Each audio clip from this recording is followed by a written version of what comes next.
Okay, we're live. Hello, Oh, hello. great. Hello. It's weird because it's not like being Yay. live on other Good things, stuff. where you can like see the people. Yeah. Weird. I mean, Yeah, I'm finding it really I'm just like, oh, what's this control room? Oh, oh, it's so I can meet you guys anytime if I want to. oh, That's great. good. Oh. Gotcha. Censorship at its finest. I can't wait. Lovely. She's gone mad with power already. Hmm. I'm sure. How many seconds in are we? Uh, 5. Right. So I'll need to open it up on the same. Yeah. I'll figure this out. Anyway, hi everyone. I don't know who's here yet. Probably no one. But hi. Basically, I kind of thought a good question to ask. Firstly, would just be for you both to describe your SiTC experience in 5 words, Oh my god. Can and those then be we'll 3 go of the from there. 5? Wait, how many words was it? Sorry, I missed that. 5 words for 5. each of you. You don't have to do 2.5 each and share it. I'm kinder than that, I'd say. It was good. Don't use good as one of your words. Come on, I believe in you, Greg. I'm a literature student. I should do better. Inspirational. I'm trying to pick good words, so that's why it's taken a long time. I'm not struggling. Inspirational. It was motivating. It was spirited, honestly. Of all things, spirited, in particular, community spirited. And as a final one, you go on. I'll just say, how many words is that? Oh, well, I've got 4 so far. Inspirational, spirited, community spirited. I zoned out. I'm so sorry. Just fine. That's fine. Just ignore me. This is kind of going to be the kind of chat it is. We're all going to be kind of zonked out, and we're going to see what happens, man. It would have been more so if it was last week, let's be real. Oh my god, imagine. Because we would have had to... Right, if it was last week, it would have happened at the pub. Yeah. Which I feel like the signal would not have been great there. No. Nor the noise pollution. Right, so yeah, what have we got? We've got inspirational, we've got motivating, we've got community spirited. Yes. And what's a word to describe this general feeling that I've got? I want to say debatable. Oh, debatable. Because it inspired debate. Yeah, that's true. Right. Okay, wait. I got to think of something now. I gave you time, Emma. I gave you lots of time. Okay, so I'd also say community, definitely. Crazy. Creative. Okay. Or just creativity. What else? Oh, I don't know. Different and enlightening. Yes, those are my words. Right. That's cool. I just realised I hadn't made this public yet. Oh, that's brilliant. It's okay. Like, it was still live. Like, it's still happening. But right. You know. Okay, so let's recap on your 5 words. Do you remember them? Do they hold a special place in your heart, or did you just say words that meant nothing to you? Let's find out. Go on, Emma. Well, I mean, like, crazy, because like SiTC, it was especially crazy this year, but it's always pretty crazy, to be honest. Like, it's just like mad, so much happening all the time. Enlightening. What was the one before enlightening? I've forgotten. Brilliant. It was like different or something, wasn't it? I don't know. Yeah, you picked different. Yeah, enlightening and different was because I saw SiTC from a very different viewpoint this year to usual, because usually I go kind of more as a viewer, though also as a creator. And like this time I had like a green room pass and I went to the parties and I knew so many more people, and it was like such a different experience, and it made me see YouTubers and YouTube in a very different way. I don't know, but yeah, it was definitely enlightening. I also like, obviously, like creativity, like it's like how Greg said, inspiring. Like it's makes you want to make things because other people want to make things. Yeah, look at the amount of people who immediately gone on to make at least one video in the past week. There's so many SiTC blogs. Yeah. The amount of SiTC blogs, I'm just like, I'm seeing the same thing from different angles. This is weird. So Emma, do you want to like elaborate on how your experience differed and why it differed compared to other years where you're kind of there as a creator and a viewer, and maybe this year you kind of were there a bit more as a creator? What changed? I think it was partially just like how other people viewed me more than like my actual experience. I don't know, like, because I could just like walk into the green room and stuff. I feel like the way people treated me because I had that pass and the way, because I had that like lanyard, was different. Like, I don't know, it was just like people took me more seriously, which I kind of hate, because like people should take everyone seriously, but just because I had that like validation, even though I had like the same amount of subscribers as some, or like the same, I don't know, audience as some people who were just walking around the Excel Center, like it just made some people value me more, and I don't like that. But yeah, it was different. What was the environment like in the green room and everything like that? It was relaxed and like it was a nice place to just sit, but also it was very kind of, everyone was in like their little groups talking, and I just, every time I went in on my own, I just sat on my own and I didn't talk to anyone, because it wasn't necessarily like, I didn't feel like it was my place there, because I didn't know anyone. Like, everyone else there like knew lots of people there, because that they were always in the green room, like they had like tons of subscribers and these were their friends that they saw all the time, whereas for me, like, I didn't know anyone, because they were all either YouTubers that I watched or people I didn't know. Or yeah, I found like the parties a much better environment for talking to people than the green room was, even though it was like the same people there. So yeah, I don't know. That's cool. My signal went slightly in the middle of that, just in the middle, it's fine. When you were saying like that some people were like seeing you as a more respectable creator, I suppose, what, you don't have to name names, obviously, I wouldn't want you to, but like I assume those were call like, them out, absolutely. I assume it was like bigger creators. When you say some people, it wasn't just random people who are in the green room. I assume it was like creators like with a larger audience in the community. Yeah, I mean, it was kind of, it wasn't like people were consciously doing it. I think it was more the fact that if people saw me in the green room, they knew immediately that I was a creator and didn't see me as a viewer necessarily. So like some people did like come over and say like talk to me, like not that many people, but some people did, and it was a much more equal grounds, and it was some people that I'd met as well as a fan, so that was a bit weird. So I was just like, it felt different than it had when I'd seen them around like the Excel Center, and I don't know why, but it just felt like they were seeing me more equally. But like it wasn't like they consciously were like, this person is important, I must speak to you more. Like it was just like a natural thing. Right. I can imagine it, because there was no environment of meeting. It was literally just, oh hey, we're all essentially working here. So I guess it was like colleagues. Yeah. It does make me remember my experience when I was on the smaller YouTuber panel a couple of years ago, and I was in the green room briefly.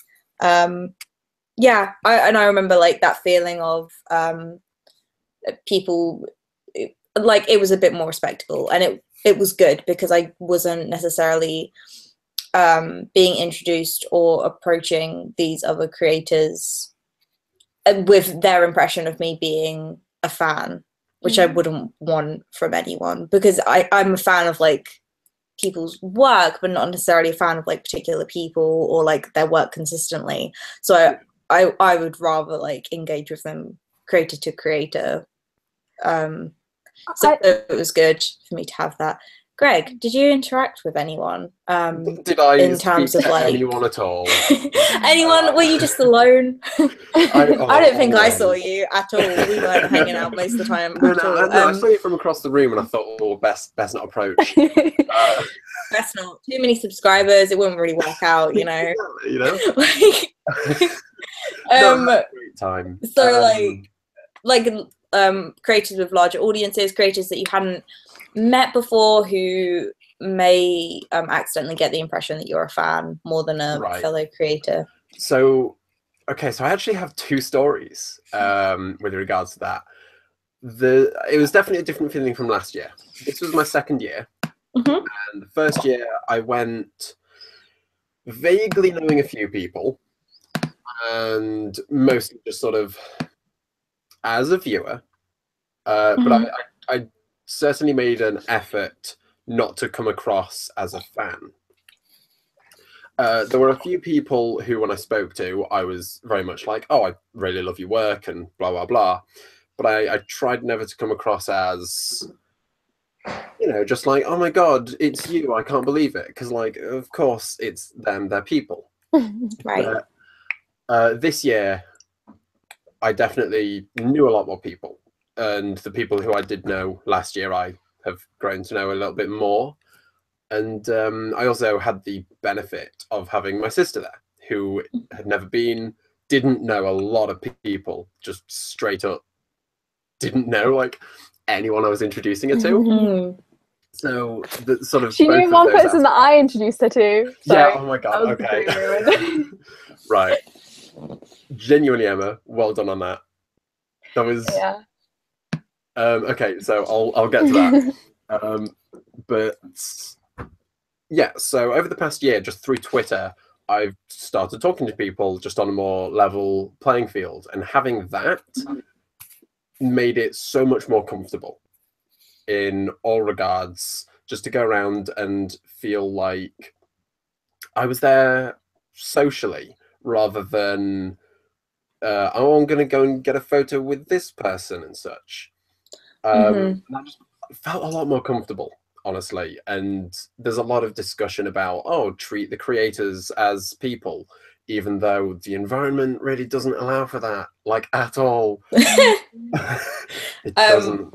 Yeah, I completely get that. And I think it's super weird as well that because I definitely found that when I was interacting with people more on Twitter, that's kind of how I made these friendships, even though they were friendships that were introduced to me and brought into my life through YouTube. I think maybe that says something about YouTube's system, that those friendships couldn't be better. Ben, why are you here? Hey, That's such a rude thing to say, Fran. Hey, how's it going? Hi. I clicked the link because I was confused, and so I don't know. Oh, Ben. Well, you sent a link, and then you're like, "All right, we're ready, right?" And I was like, "Oh, I'll click the link," and then it just happened. I don't know. I was Sorry. Hey, Just happened. I thought you were going to be moderating the chat with Izzy. That's fine. yeah, that's what I gotta do, right? Yeah. So, how do I get to the chat without being in it? I mean, I just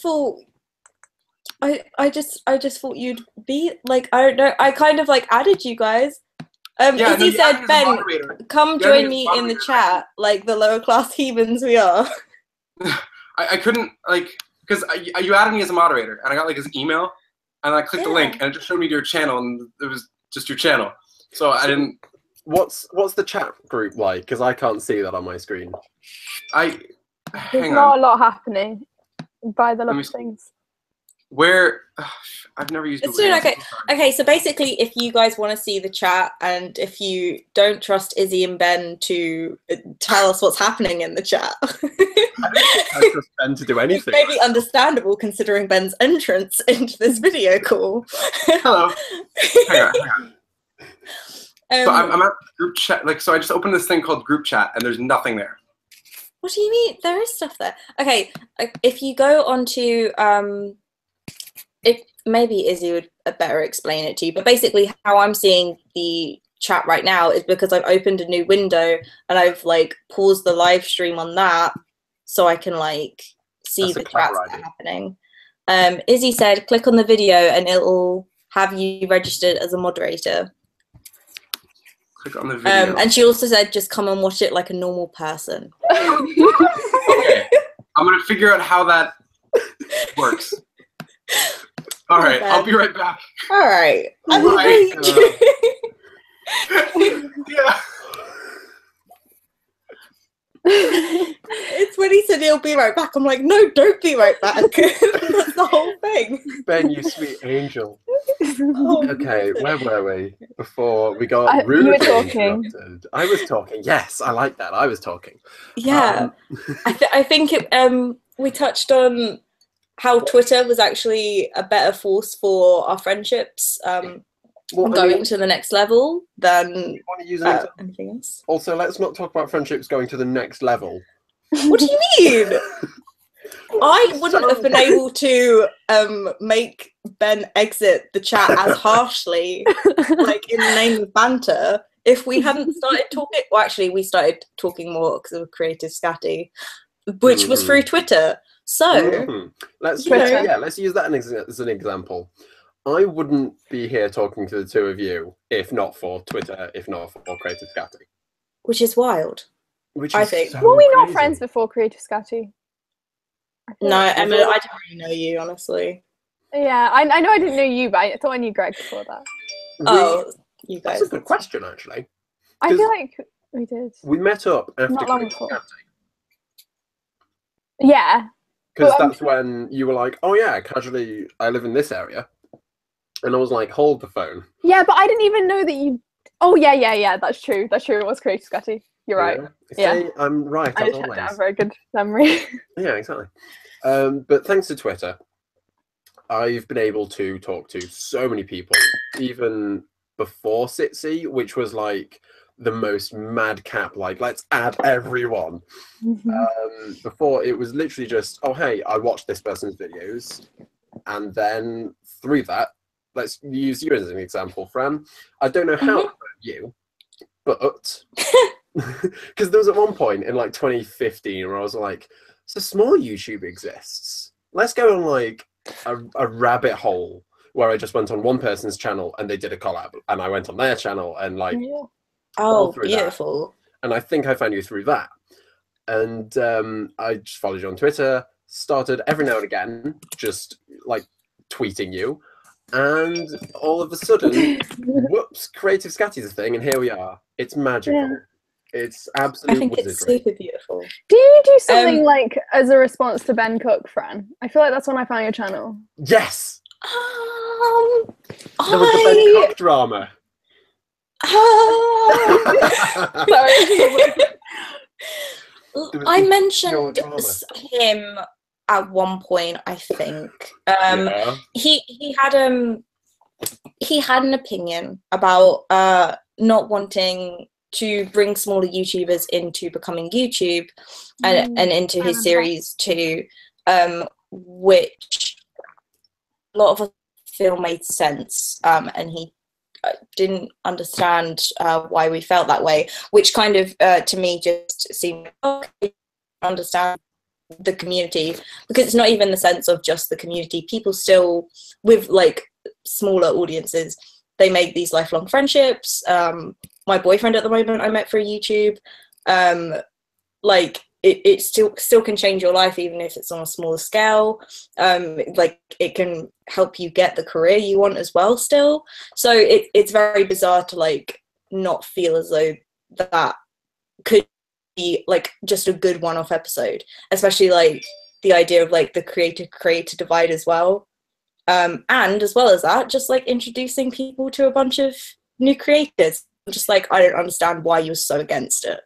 And he guns in the air, maybe didn't like that opinion, who knows. That's why I think it's so great that at Summer in the City they are starting to try and put smaller YouTubers on panels, because we have something to say, like more than just the smaller YouTubers panel, which is obviously great, but like of course. We have stuff to say too. Yeah, because last year they didn't necessarily do that. They just they did the smaller YouTubers panel, and they put people on there who didn't necessarily want to talk about the community in that way, and they just wanted to talk about the stuff they specialize in on their channel, which is just like, okay, so you should have been on those panels then that were about those topics. Last year's smaller YouTube panel, I mean, there's a lot to say, but Video Cut Pro. Oh, Video Cut Pro, man, you gotta Video Cut Pro 2017 hashtag it. Which, like, Emma mentioning that in this year's panel was just, oh my god! Well I feel like I've never known comic genius like it. Half the audience like thought it was really funny, and half the audience was just like, "What?" Like they were just so confused. But it's fine. But last year's panel felt very aimless, is what I would say. As you mentioned, it felt like people were just kind of going on there to chat about whatever they were interested in, which is not what the panel was for. Yeah. I don't know what it was like in 2015 or before. I wasn't there. 2015, I was there and on the panel, and it was a good time. Yeah, that's the first one I went to. Is that biased because you were there? Maybe. Who can say now? There's no video footage. We can't go back in time. But there's video footage of this year's, thanks to Rowan's vlogathon. That's his name. Well done, Rowan. Yeah. You're a cool person. I haven't watched it yet. I can't bring myself to do it. By the way, if you didn't know, I moderated the panel, which is... Some people in the chat don't know what Video Cut Pro is or means. Oh, no. Would we be able to clarify that for them? And then go through some of the comments. Right. So the too long didn't read of Video Cut Pro is there was a panelist whose name I genuinely do not know. I have forgotten her. That's not shade. That's just me being an awful person. Who basically, she said a lot of things. She said a lot of things, and a lot of them were kind of just like, why are you saying these things? And it all came to a wonderful, beautiful, brilliant crescendo where she was talking about not having the best editing software, and clearly she just didn't know what she was on about, because she was like, oh yeah, you don't need Video Cut Pro, and everyone was just sort of like, that's not a thing. And it became a meme. You can't need it because it doesn't exist. So yeah, so that's basically it. A similar discussion came up, and Emma was just like, you know, guys, you can always get Video Cut Pro. So it's just a joke that will forever be at Summer in the City now. I think we make t-shirts, we make badges. Yes. Dude, I would buy that t-shirt. Yeah, it's got to be in Comic Sans. Oh man. So yeah, so now everyone has that insight, and everyone can be in on the joke. Let's go through some of these comments, I guess. Let's do it. Hell yeah. I saw quite a few. Let's go for it. Okay. I mean, I'm happy for you. Right. Anyway.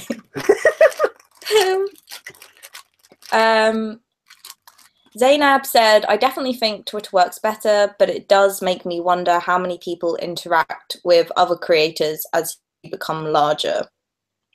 That's true. If you like your notifications is like full of lots of different things, like how do you still communicate with people? That's fair. Yeah, but I don't experience that. I suppose that's I think for larger creators, their route to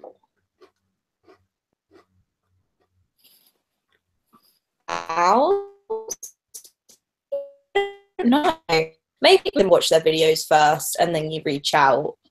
So it would be like they would have to approach like smaller. If like a creator smaller than them, they would probably have to approach them, because otherwise, if it was the reverse, like they probably just wouldn't show up in that person's Twitter feed, or they'd be too overwhelmed by the Twitter feed.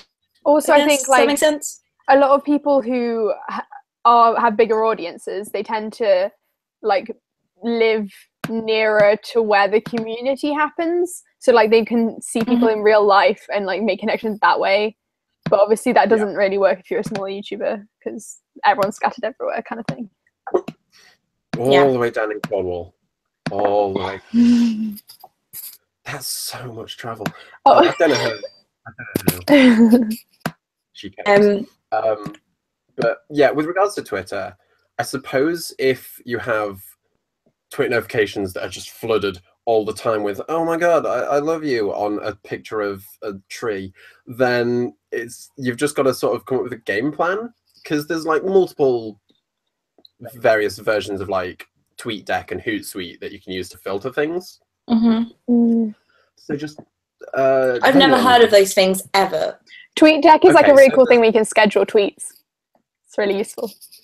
My goodness. There's these websites and services that I used in my time as a social media marketer, so that's kind of how I know that. Oh. Yeah, it was. Oh. I'll tell you that story. That's a story for offline. I can't wait. Okay. Yeah. And they basically allow you to run multiple Twitter accounts at the same time, schedule tweets, check different feeds of like incoming tweets. You can look at certain hashtags in real time, and you can do a load of different filters to basically manage your Twitter life. So that could be one way of getting to know people, I guess. It all depends on your motivations. Okay, so do you think that sort of thing would help a bigger creator? I imagine bigger creators or their managers already use those websites. I can't imagine them not doing that with all the books they have to sell. And it really is just a matter of using the resources you have to good effect. I mean, we're already seeing people say like, hey, who are your favorite smaller creators? Just link them to me. And I mean, that's one way of doing things. I love that though. I love when people recommend other smaller creators. But I can't imagine it's the best way to make friends. It's a start.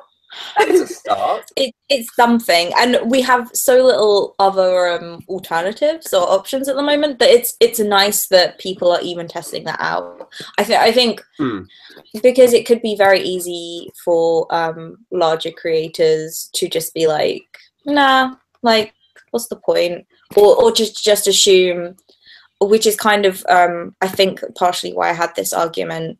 Was it an argument? This debate with Ben Cook a while ago, because I had like the off sense that he didn't necessarily think that people with a small audience were creating anything good. Otherwise, they'd probably have a bigger audience. Well, I mean, last time he created anything. Oh, right. I know he works with the BBC. That's how I'm like, Jesus. That's certainly a point, Greg. I'm just not going to tread on it. I'm sure he's a busy man. Well, I'm sure. He was busy enough to debate loads of us on Twitter, you know. Busy. Yeah. So, anyway, Craig, slightly earlier on, said, OMG, all my friends were made for YouTube or Twitter, including you chaps. Okay, I know, it's sweet, but Craig, would you say, so like, have people like made friends through Twitter just solely on Twitter? Because I'm not. One of my best internet friends, she did watch my videos first, but she doesn't make videos, so I don't know if that counts. But like, our actual friendship was made on Twitter. Like, we didn't like talk elsewhere, so I don't know. No, because they still saw you on YouTube first. That's the thing. Like I just wonder if there's any friendships that have been made through just like communicating on Twitter, like with no videos. I mean, people who don't do YouTube and have internet friends do.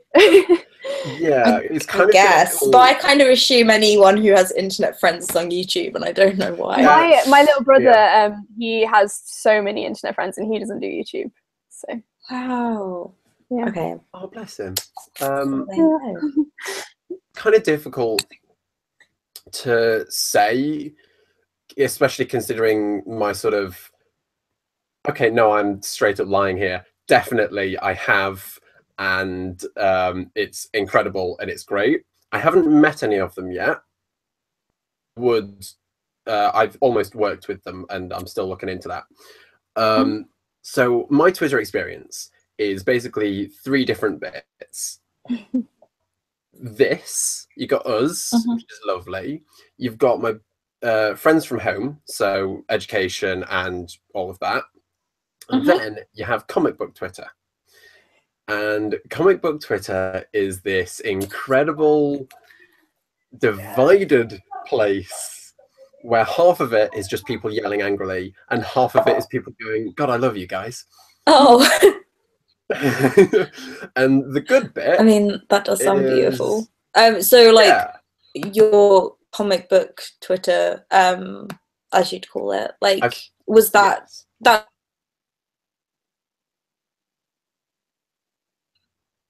I think my internet might be buzzing, but I've just missed. No, I couldn't hear what she said. Right, okay. I don't know. Is she just dead? She's gone. Oh no. Are we abandoned? It's like that one movie about the ghost in a laptop Skype call. That was a movie, right? I don't know. Oh, she's back. Is she? Oh, hello. Oh, I went, didn't I? I went away. I'm sorry. Sorry, what were you saying? I needed some time away. I wanted to become the Ben Cook of this live stream and take a big break. Was that joke not heard? No. I've just dropped. How many years? Let me find out. Talk. I'm going to do some shade. Say your question again. Yeah, the question about comic book Twitter. Yeah. Oh, sorry, I keep on going in and out of the chat. What's happening? What's up? Your internet. Ah! What was that?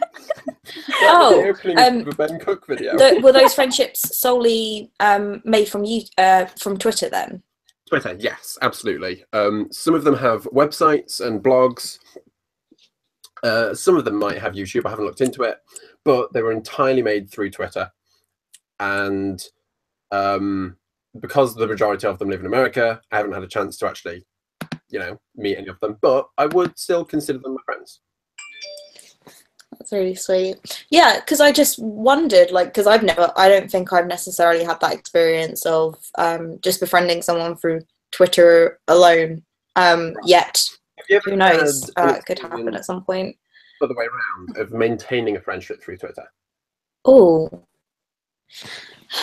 I feel like I have. Yeah, I'd say so. Like, best example would be, I don't know your educational history, but schoolmates and such that you may have wanted to keep in touch with. I don't think I'm very good at like having Twitter friendships in general. Like I have like one friend who I talk to regularly on Twitter, and like the only other friends I have, I kind of like talk to every so often. Like we maybe like tweet each other like once every so often, and then like the friends that I'm closer with are people that I can actually see in real life, because I think I'm just better at real life conversations than online ones, which is a bit ironic, seeing as this is like what I do a lot of. Yeah, I don't know. I think I find it quite hard to like start or even maintain friendships on Twitter. Okay. Especially starting them. So there's something. Is Fran gonna, or is she gone again? She made some noises. Well, she's gone. I'm gonna take over. Okay. You recommend starting up a friendship on Twitter? I literally just said I don't know. Well, talk about what you would. How have you done it? Go on. I mean, if you'd have asked me a year ago, all my friendships started with just people watching my videos and then talking to me about them. Like, that was it. But like more recently, there's things like Creative Scatty and just like tweeting people, and then they like, I don't know, start to figure out who you are. But I don't really know. How It's do quite you- hard. Right, let's get this questioning more direct. How do you differentiate between meeting someone on Twitter and thinking, I could be friends with this person, between meeting someone on Twitter and having to sort of see them as, okay, maybe I won't be friends with this person? Have you ever had that? Like, Ooh. changing your mind about someone? No, not in terms of like, oh, they're a bad person, but in terms of like, okay, this is going back to the creator viewer divide. Oh, good. But as much as we want to break it down, sometimes you can't. Oh, yeah. I understand that. That's true. Like, there are some people who tweet me a lot on Twitter and I'm like, you're a friend. And there are some people who like tweet me a lot on Twitter and I'm like, you watch my videos. And then there's not like a direct divide between that, but like I do maybe see people slightly differently, like not worse or better, but just differently. Yeah. Like there's some people I follow back and some people I don't. You're saying that almost shamefully though, and I'm just like, there's no shame in that. Like, you're gonna connect with certain people more than you are others, and that's why you form those friendships. You shouldn't feel any sort of obligation to befriend someone even if they're giving you the highest levels of praise. I think age difference can be a thing as well. Like I think a lot of quite a few like people who are like 12, 13 watch me, and then I'm like, I'd feel maybe weird being friends with you, but then I do also have friends who are like that age, so I don't really know. Yeah, I get that, because rare. like, oh gosh, this person who's tweeting me is like 18. I can never be friends with them. What's going on with that? do you mind if I like? Do you mind if I read? I'm just going to descend into madness. Okay, great. Anyway, I'll just read some of the comments and I'll read like maybe a few, and then we'll just see which ones we want to touch on. I guess because the conversation's got a lot going on. Yeah, Emma, were you going to say something? Ruby was saying some good things a while ago, and we didn't really like. Yeah, I'm scrolling up to like the last point we left off. Paul Roth said, "I remember that Ben Cook didn't seem to value small YouTubers, which ended him, in my view." Oh, I mean, he did stop after that. Yeah, I can tell you what ended him, and it was the 8th of January 2015, because that was the trailer for Becoming YouTube 2. That never happened. There you go. Yeah. Which is baffling to me, because I can't imagine getting that many people on board. Kylie Minogue was on board, and it's like, you didn't go with it? Like, I mean, Ben Cook got himself in a lot of controversy there as well. Like, do you remember? I was so excited for Kylie Minogue. But like, do you remember like the whole women on YouTube thing? I don't really remember very well, but there was that whole thing. Yeah, that was wild. Ellen Jones said, Twitter has been how I make friends predominantly. Even if I meet people in real life first, I find written communication a lot easier than the whole real world socializing thing. Which is the opposite to me. Oh, yeah. Okay. Okay. This is fun. Which is weird. I think I just overthink writing stuff too much. Whereas when I'm like actually talking, I can't do that. I just have to go. Right, really? Yeah. Because I see it. Yeah. Go on, Greg. Sorry. Yeah. Cool. That's fine. I see it the other way around, in that if I'm talking face to face, or in this case, webcam to webcam, I just talk, and I just talk nonsense. But if I'm writing, then I can think it through, and I can actually, come across as someone who's got his shit together. Right. Yeah.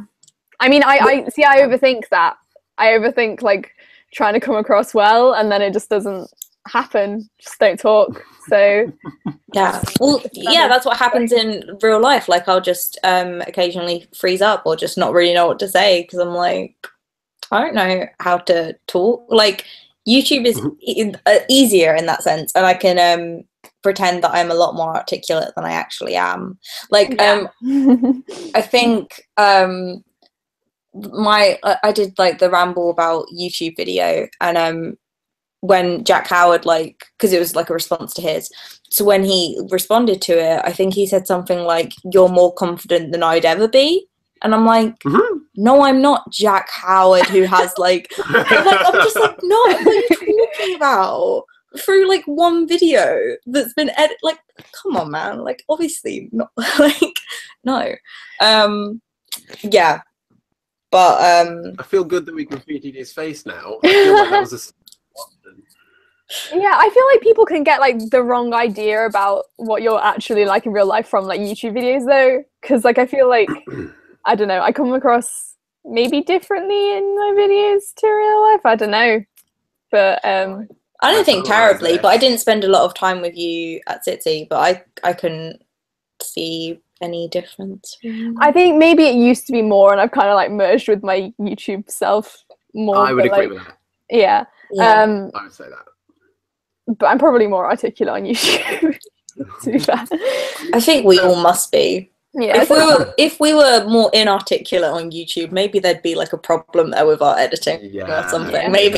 Maybe something would be up. I would say that, and I think this is also generally reflective of sort of a trend on YouTube right now, which is, Emma in particular, you've started to not only just sound more articulate, but you've started to talk about more articulate things. Yeah, it's probably true. Yeah. I mean, like, I don't mean that in your content has improved. I don't mean like that. I mean it has, but yeah. there's a lot more. I'm just going to turn on a camera and talk about something that's important to me that we didn't see maybe 3 years ago. I think authenticity is a big thing on YouTube right now. Hell yeah. Authenticity, what's that? It's called relatable. Oh. That's what it's called. Hashtag relatable. That's the word we use, isn't it? Yeah, I mean, sort of. I mean, sometimes authenticity is like being able to not necessarily be as relatable. Like, because I used to try really hard to be relatable, and now I'm just like being myself, and people still find that relatable. So I don't really know. See, I feel like anytime because I haven't really been making videos in a while, and this live stream has just ended up us talking about our own creative things for a bit, but it's fine, guys, give us 5 minutes. We're getting back to the questions in a second.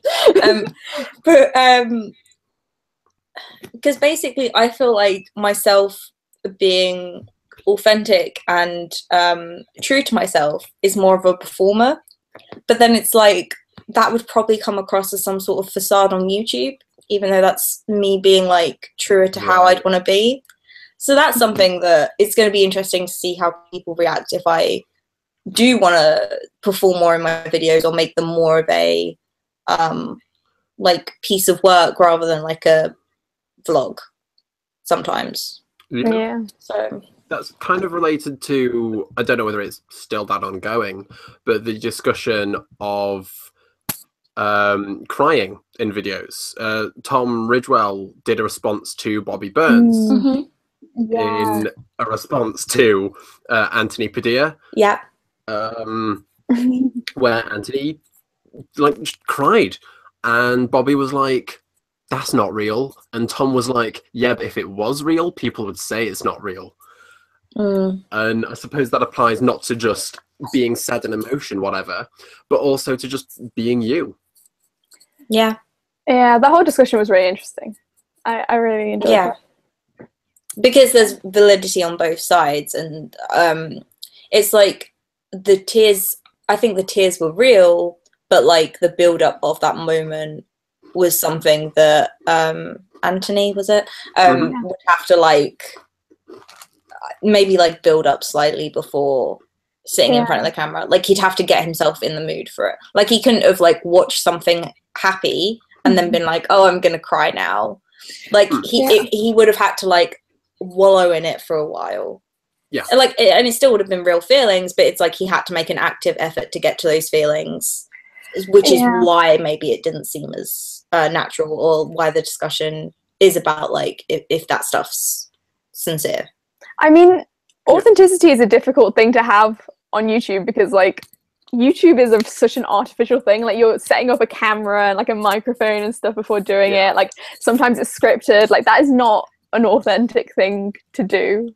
If we want to bring this back around to SiTC, how do you feel authenticity in your videos relates to authenticity when meeting someone, friend or no? Oh.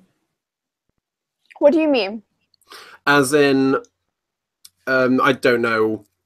We've never really spoken about our experiences meeting anyone. However, have you ever had a situation where you met someone that were like, oh, you're just like you are in your videos, or where it's like, you're just like you are on Twitter? Or have you ever had the opposite, where it's like, you seem different. Have you changed? I don't think anyone's ever commented on me to my face about how I am online or in videos. I don't know. People always say I'm like really enthusiastic in my videos. And then I'm like, but like, I don't know. It's just, that's just a weird compliment to me. I think it's meant to be a compliment. And I'm like, I don't know. Being enthusiastic. Of course you are, though. Like, because I talk about things that I'm enthusiastic about. That doesn't mean I'm enthusiastic about everything. Like, and more that you're talking about something you're passionate about. Yeah. So in my group of friends, like, we've often kind of like asked each other the question of, oh, do I seem the same in my videos? Do I seem different? And I think Rowan put it really well to me, where she was like, yeah, you're basically the same. You make me have like less of an existential crisis when I see you in person. But like, other than that, like, you're the same, which I'll take that, I'd say. But basically people have said I'm quite similar, which I feel like some sort of pride towards. But again, like, if people want to perform on YouTube, that's okay. I guess just don't make it, if it's not got any sincerity to it, then don't pretend as though it has, I guess. Yeah, and also, but don't necessarily expect people to be the same as they are in their videos in real life, because people do, like, especially for some people who find it harder talking to people, like, talking to a camera is just easier. Like, I definitely, when I first started, it was so easy talking to real people. What about with people whose sort of entire thing is that they're actors? So let's use two examples of PJ and Chris Kendall, Crabsticks. What would you say to anyone who would say, oh, they seemed a little bit different? And what would you say on, I suppose, anyone who wanted to do content similar to that? Would you say there was any, or I've lost the sentence now, any sort of need or desire to be authentic if your content was acting? Right. I get that, because it's even so, like, Steve Suptic. Do any of you guys watch him? I love Steven Suptic. His series is great. It's so good. Greg, you have to watch him. Basically, they Sugar Pine 7 have done this whole I'd say pretty new genre of YouTube where they set it up as a vlog, but they also have elements of a very dramatic, like, reality TV show in there. And like, it's performance. It is performance and improv and heightened versions of their personalities, I assume, too. I think if a smaller creator tried to do those things, it would be expected of them to be more sincere in their videos, or people would feel as though they should have more of a connection to those creators. Like, I feel like smaller creators aren't seen or validated or encouraged to be performers as much as bigger creators may be. I don't know if that's fair or valid, but I don't know if I agree with that. Okay. I think it's more just like going in, like, being clear that it's an act, because like with Steven Suptic, like, you can tell it's an act because that's no one is actually like that. Yeah. Whereas, like, for example, like, if we go back to Crabsticks, like, I remember when he uploaded some things, like, probably years ago now, where Definitely, he was yes. like, it was like comedy, and they were like vlogs, but some people did take it seriously. Like, there were comments like, are you actually, like, really upset, or is this like a joke? And it was like a thing. His comeback vlogs that he started. Yeah. I remember those. And I remember being like, okay, this is new.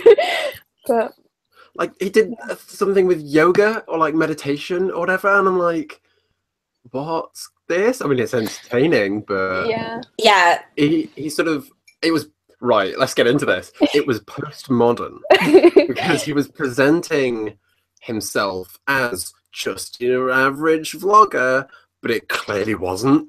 But it wasn't to the extent where it was like, you couldn't tell it was scripted. He didn't have any outlandish plot lines where like, oh, my flatmates arrived and caused weird chaos like you might see in a PJ video. But it was still weird. Yeah, I think, I don't know, maybe it's just what your audience expects from you. Because like, for example, Crabsticks, he came from like having an audience that was maybe younger, like people who came from like Dan and Phil and stuff.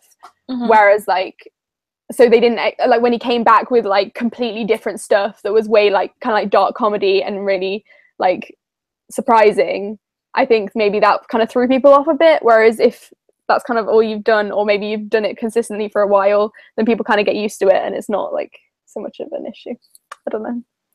Yeah, I suppose it could be jarring for people if they're used to you doing one thing and then you're kind of like completely going into another, or even worse if you're like you're towing the line between sincere and performative to a point where audiences don't know what your intent is. I feel like that could probably be jarring too.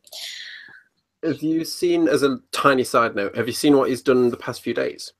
Oh, he was doing like gaming stuff? He was doing live streams. I didn't watch gaming. But he's been doing gaming live streams, which is like, what? Like he was playing Bloodborne or whatever. I'm like, this is so different. I can only imagine what the 12-year-old girls must think.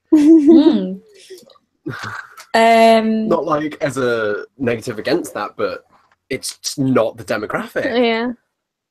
Yeah, it's interesting. It's also like, I mean, brave's not the word. It's not brave, but it's honourable. It's something to just go with what you want to do, regardless of your audience. I think there's something great in that, because I think there's some creators that maybe get stuck doing the same thing, and then maybe like they don't grow or change, and that's not always like the best. Like obviously it's okay to do the same thing, but like I don't know, there's something great about evolving.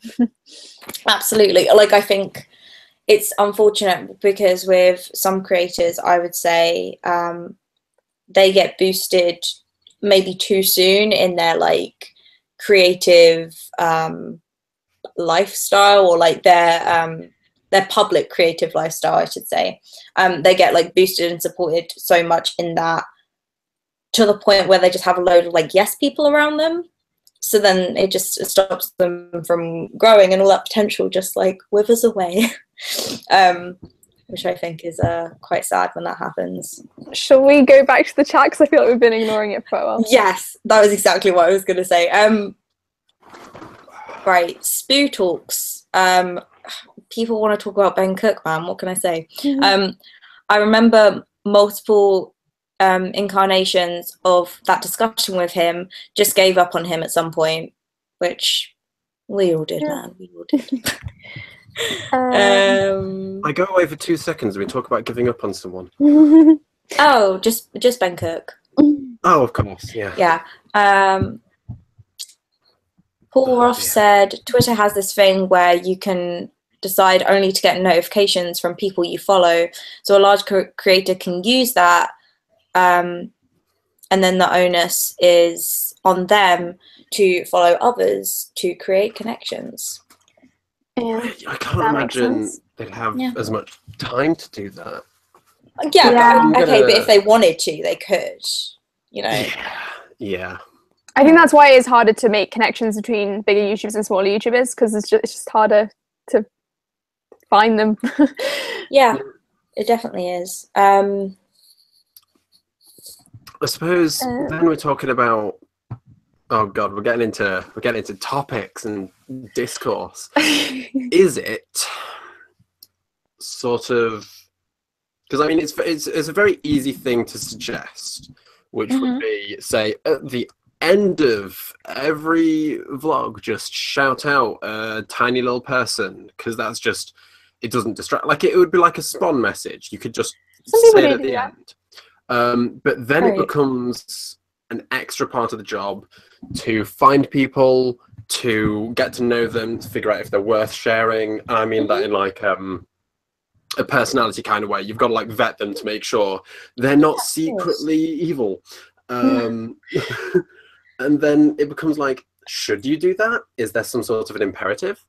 Yeah, it's a whole thing, because especially when YouTube doesn't make it easy to find smaller creators. So it would be an extra effort for someone to do, but people like Tessa Violet are very good in that sense for like raising voices, and she was like shouting out someone at the end of her videos quite often last year. I don't know if she still does it. I find that sometimes when people do shout out other YouTubers, they tend to just do like stick with their friends, and like I get that that's nice, but like usually if I'm like subscribed to a YouTuber, like I'm already subscribed to a lot of their friends anyway, so like I always find it nicer when like they kind of go outside their circle and find people that are maybe different and aren't best friends with them, and they haven't collabed with like 5 times. Like I don't know. Exactly. Yeah. Very true. Because when was it? I think it was when I was doing Vija last year. I didn't want to call it like top 10 smaller YouTubers, but I called it like YouTubers who have less subs. So it's just like less subs than me, who just aren't reaching as many people. No, you gotta rank them on a top 10 level. No, I didn't rank them top 10. It was just like there were 10 creators there. But find the best ones, Fran. Find the ones worth following. It was because at that point there was like a loads of smaller YouTuber lists going out, and it was literally the same people. And I think Yasmin commented on that video when I did it, and was basically like, I'm so relieved that this list isn't full of the same people who have been on all the other lists, because now I actually have some. Hey, have you heard of Sam? Super Sam. Yeah, you heard of him? Just like, yeah, guys, of course we have. We heard of him like at least 6 months ago. Most people heard of him at that point when I made that video. It was just like, no, I'm not going to mention him. Like, even though we're friends and stuff, I was like, no, I'm going to mention these other people who don't really get the shout outs. Yeah. Which I feel like that was successful. I'd probably do that again at some point. Because there's just a ton of people. Oh, yeah. It has got to a point where ever since we had like YouTube culture discussions and creator divide discussions, there was some sort of like trend of bigger YouTubers boosting up smaller YouTubers, but it just got to the point where they made like not minimal effort with it, but something close to, because they just like got the same sort of ones over and over again to share.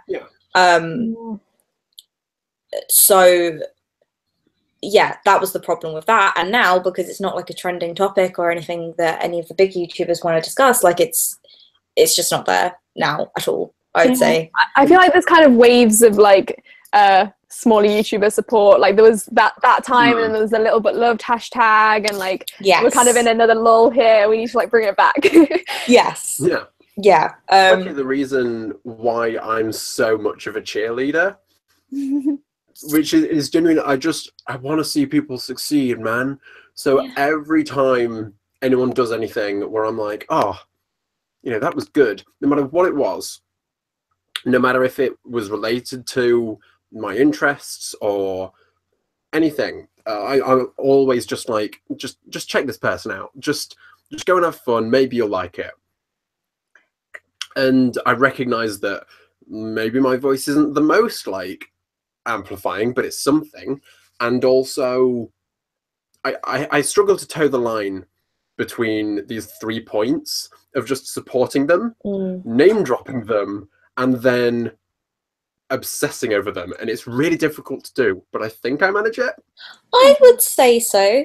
But I'm someone who's like deeply insecure and appreciates the validation, so may not be your best bet. Right. I think there's like 3 different ways I try and promote smaller YouTubers. I sometimes make videos where I list them, but like that's pretty rare. I've done like that like twice.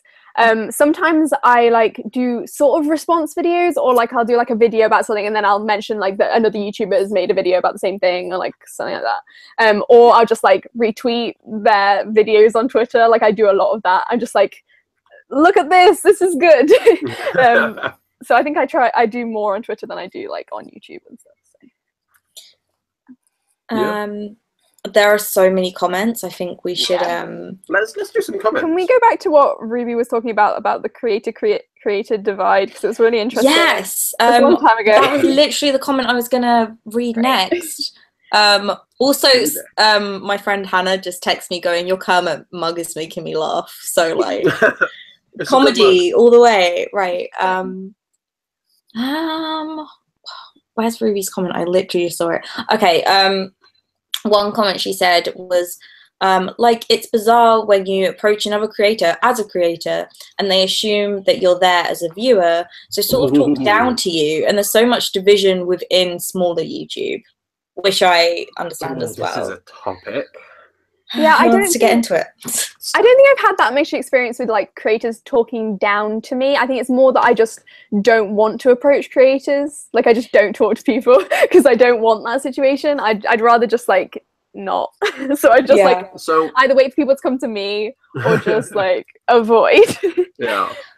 Oh, another thing Ruby said in addition to that, sorry, was because as you guys are saying in the chat, creators can get closed off into tight friendship groups through Twitter filters, which I get as well, because like if you're in a group chat or if you're excluded from a group chat, I assume that feels bad. I always make the group chat so I don't feel excluded from them. So like I'm fine. I made a whole video about this like a year ago, like a whole year ago. Just being like, I am not in a YouTuber friendship group. I'm not in any group chats. I have like singular friends dotted about the community, and I'm not really in a group. And I think that's still kind of true. Like it's changed a little bit since then, but yeah, I have a lot of experience with just like seeing one person in a group of friends that I know and being like, hey, I don't know anyone else here. Oh dear. Right. Yeah. So I had this. I'm sort of jumping in here because I've got a really relevant story. At SiTC, this was really early on, so it was at the point, because I feel like for anyone who was there, Sunday was the settle down day, right? Not for me. Sunday was like my running around panicking day about the panel. Of course, yeah. But like Saturday was hectic and everyone was going, oh gosh, this is the big day. And then Saturday was out of the way, so you could just do whatever on Sunday, excluding, of course. But on the Saturday, when I was still in that mode of, oh God, where is everyone? Let's find people. Let's say hi. I saw, I won't name names just because I never like to. I just saw a group of people who. DM me. Shall do. I saw a group of people, and I was like, okay, so I vaguely know them because there's this weird Venn diagram that was talked about. I can't remember exactly who talked about it, but it was on one of the panels. Someone mentioned a Venn diagram, which is, I know this person, they know this person, but I don't know that person. Yeah. And it's something that you'll find in every social situation, but it's sort of amplified with YouTube, where you can literally just have never heard of anyone. And you'll never have the situation where they'll be around. Like if you know someone in real life, then you can go to a house party and it'll be like, oh, you've got a friend from out of town. But on YouTube, it's like you've got a friend from the other side of the country who you've just never talked about when I've been looking at your Twitter or whatever. And so I had a situation where I went up to this group of people who I vaguely knew, wouldn't really call them friends, but we've talked. Right. Yeah, and that's the word. Yeah, that one, acquaintances. But I certainly knew them better than they knew me because YouTube, that's the way it works. Right. And so I approached them and I was like, let's have a conversation. But because of tight-knit groups and because it's a hectic atmosphere, you've got things to do, I only ended up talking to one of them. Like I had a brief hello to the lot and then talking at length to one of them. And it was the one who I'd followed on Twitter the week before. So I had basically no idea who she was. I find it so much easier to talk to people that I don't know as well online. Right. than I do that I've been following for a while, because it's just so much easier. I don't know. Okay. Well, Carry I on. had the situation where it was like, okay, I couldn't even remember her name. Oh, And I was like, and she legit asked, so I was like, oh, hi, I'm this person, and blah, blah, blah. And I like passed around the picture of Jack Howard for them to destroy. And while that was going on, she literally just said, so do you know us? And I'm like, I mean, how do I answer that question? yeah. And it was like, it was just a weird social situation that was a product of the environment. Like, I've got nothing against anyone, but it was just a weird thing that I don't know how to approach it, because it's literally just keep on talking to them, I guess. Yeah, it's super weird. Because I even had situations where it was just like, I knew someone through YouTube, but I didn't think they knew me much, and I was like following their Twitter and stuff. And then I guess because we have like friends of friends, like they came up to hug me, but I'm like, we don't talk. What's happening? So like, I was just like, I mean, this is lovely, but also like very confused because like you've barely acknowledged me before. I was like, okay, like, that happened to me a lot. Not like people coming up and hugging me, but like because of the small, so lovable. because of the smaller YouTuber panel. People like people who maybe didn't know who I was before, they'd like seen the tweet and been like, oh yeah, who's this person? So like more people kind of like that I'd been watching for a while maybe would be like, oh yeah, you're Emma, you're on the small YouTube panel, and I was like, yeah, and it was like it was weird because I was like, I know who you are, but you barely know who I am, so it's like a weird dynamic. You like you don't want to let on too much that you know. Like that you've seen their videos because that's weird, and like but you also like need something to talk about, so it's like what do I say right now? So you know, as a sort of I keep just coming out with stories, but they're kind of relevant, so it's fun. You know that moment in the pub, this is, I mean, I don't know if you were talking to at this point, Emma, but definitely Fran, you know the moment in the pub where I almost cried? I don't think I saw Wait, it. Remember legit cried? Like you had to look at me and be like, are you okay? And I was like, God, this is yes, I do. Sorry. Yeah. Right. I will tell a brief version of that for the benefit of the entire rest of the group, because I recognize it's not just us three. We were talking. The group was talking, and sat very near us in the group was Ella Harvey, and she just sort of looked over and mid-conversation just went, hold on, what's your username? And I was like, oh, it's Greg and Maya. And she went, it's you! And I'm like, hello, what? Because at this point, I didn't know who she was. I'd seen people retweet her every now and again, but I just sort of recognized the face, but didn't have any idea beyond, oh, that's the girl called Ella, who is friends with people, I guess. Right. And so just to have that moment where she spoke about me as though I was the guy. I was that guy. Yeah. I was like, yeah. No, I have my heart. Oh no. Yeah, So someone said to me like, oh yeah, you're Emma Popcorn, you're the one all my friends have been talking about. I was like, people have been talking about me. Right. It's like a really great feeling. So no, like people like validate your existence. Oh my God, so much. It's so bizarre because I'd felt that entire weekend I was being on the other side of that. I was being like, oh my God, it's you, like you're so cool. But then to just have that flips was just like, oh no, how do I cope? So it's so weird, just the socializing structure. None of it makes sense, and you've all got to kind of deal with it.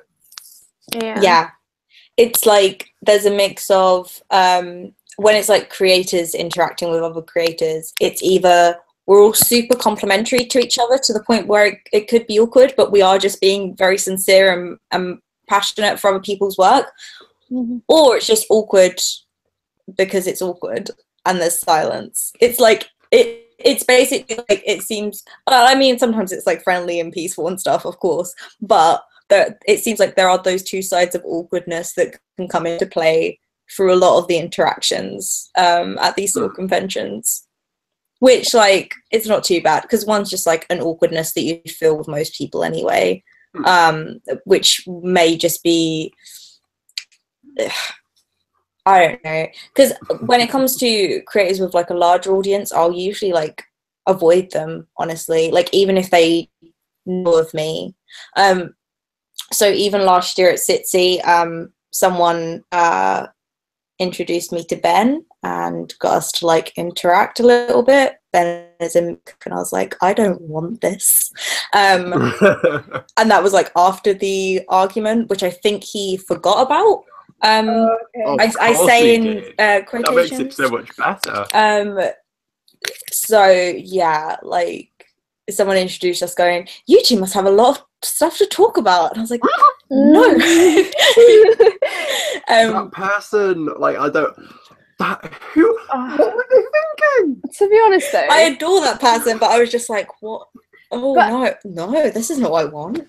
But having someone there to introduce you to people is like the best thing. Like not having to introduce yourself and having like a mutual friend is like, oh, it's in so all much other easier. scenarios, but that one, I agree. Yeah.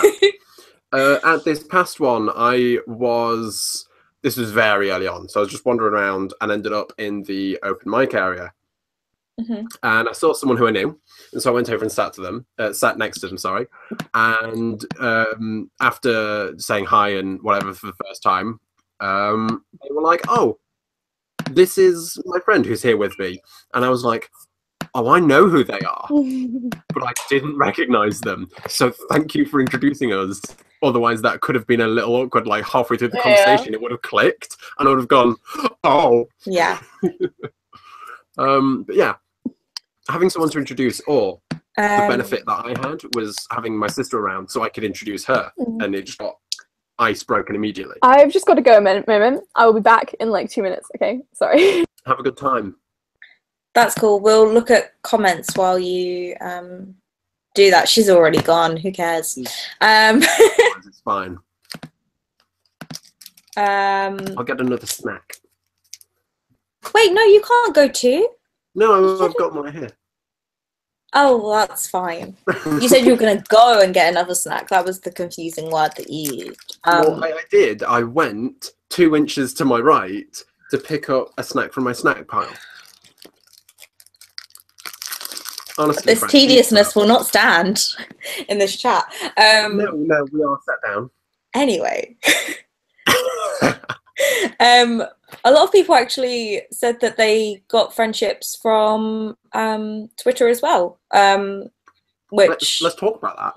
I feel is cool. Let's hear. Well, I don't have too much to say about it except like I'm looking forward to trying to befriend people on Twitter now, if that's a possible thing, because I just I've just not formed a friendship in that way, like through Twitter alone. Okay. Should we? Well, what do people have to say in the comments? Let's actually start with some of their words. Okay, yeah, let's read some comments more.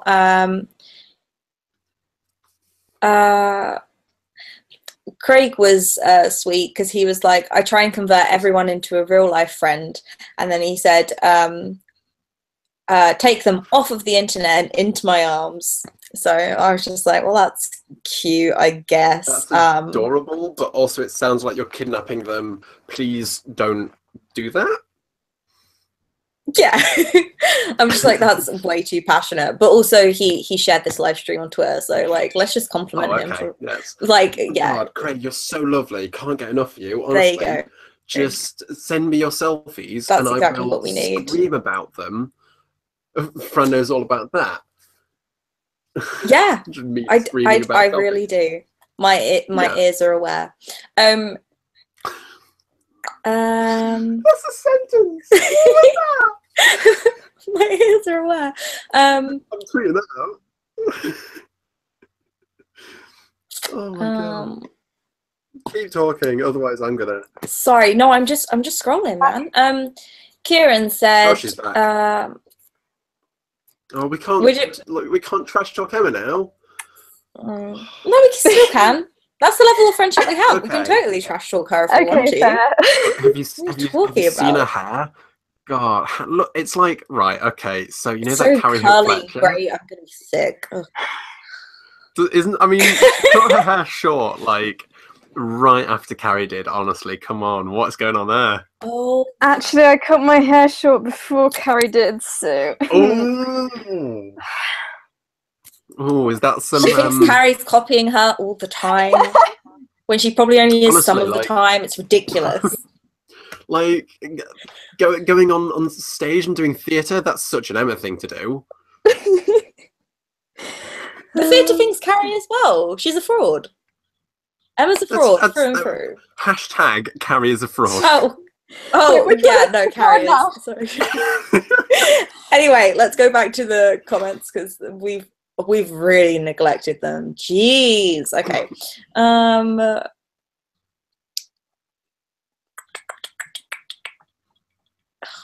Why did I even scroll down? Kieran said, having not made a video in a billion years, I've made a lot of academic friends on Twitter because of their field, which I think would carry over to YouTube a lot easier. What? Yeah, no, I didn't. I was get that. busy tweeting shade. Oh, Carrie. Wow.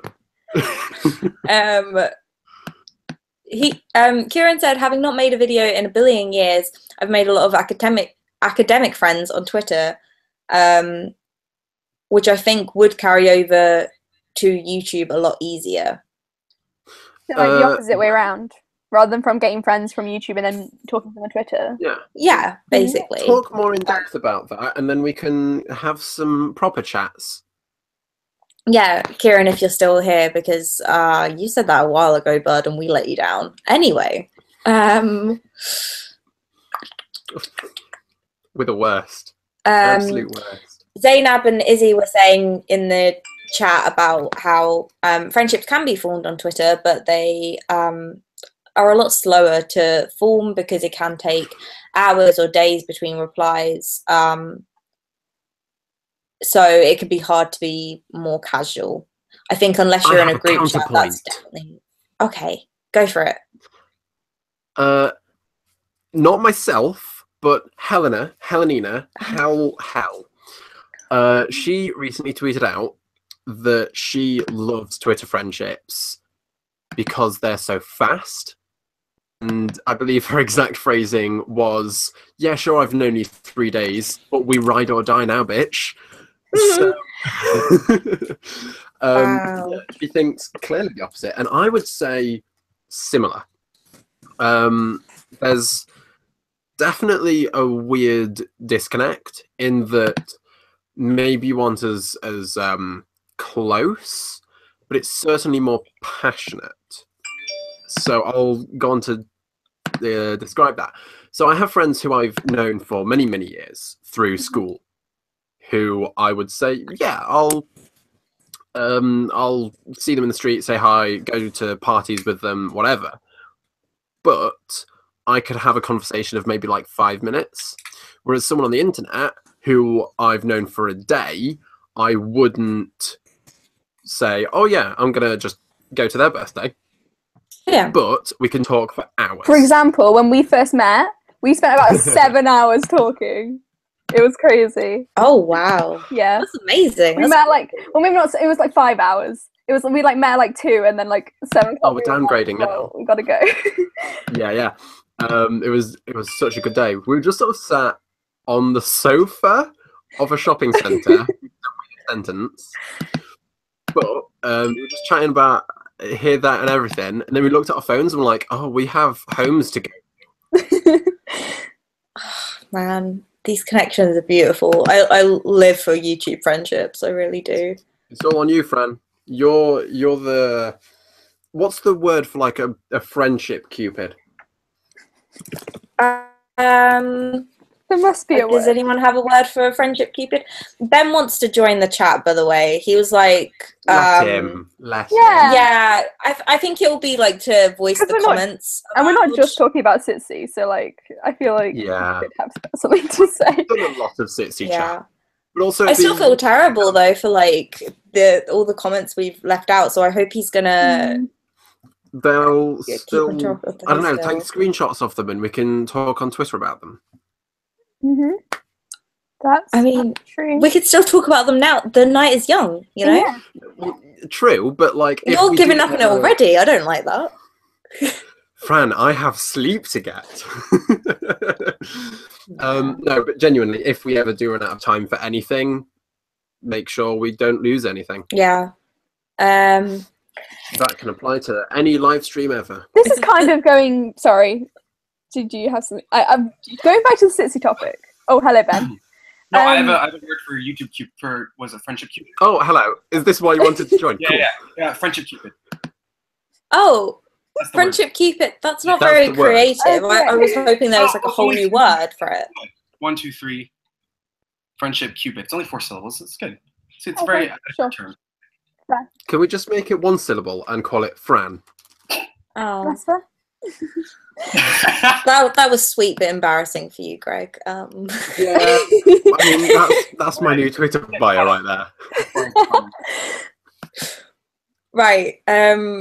Sweet but embarrassing. Emma, were you going to say something about SiTC? Sorry. What I was going to say, it was kind of about YouTube, is that like YouTube is annoying because you can like hide your subscriptions. You don't know who's liking your videos unless someone comments on it. You don't know that they've seen it. So it's so weird, like meeting them in real life and like talking to people on Twitter because you don't know if they know who you are. That you don't know if they're subscribed to you. You don't know if they watch your videos because like it just doesn't tell you. Whereas like on other social media, like someone likes your tweet, someone follows you, you know. Like it's just weird. So no, I don't like it. I get that, man.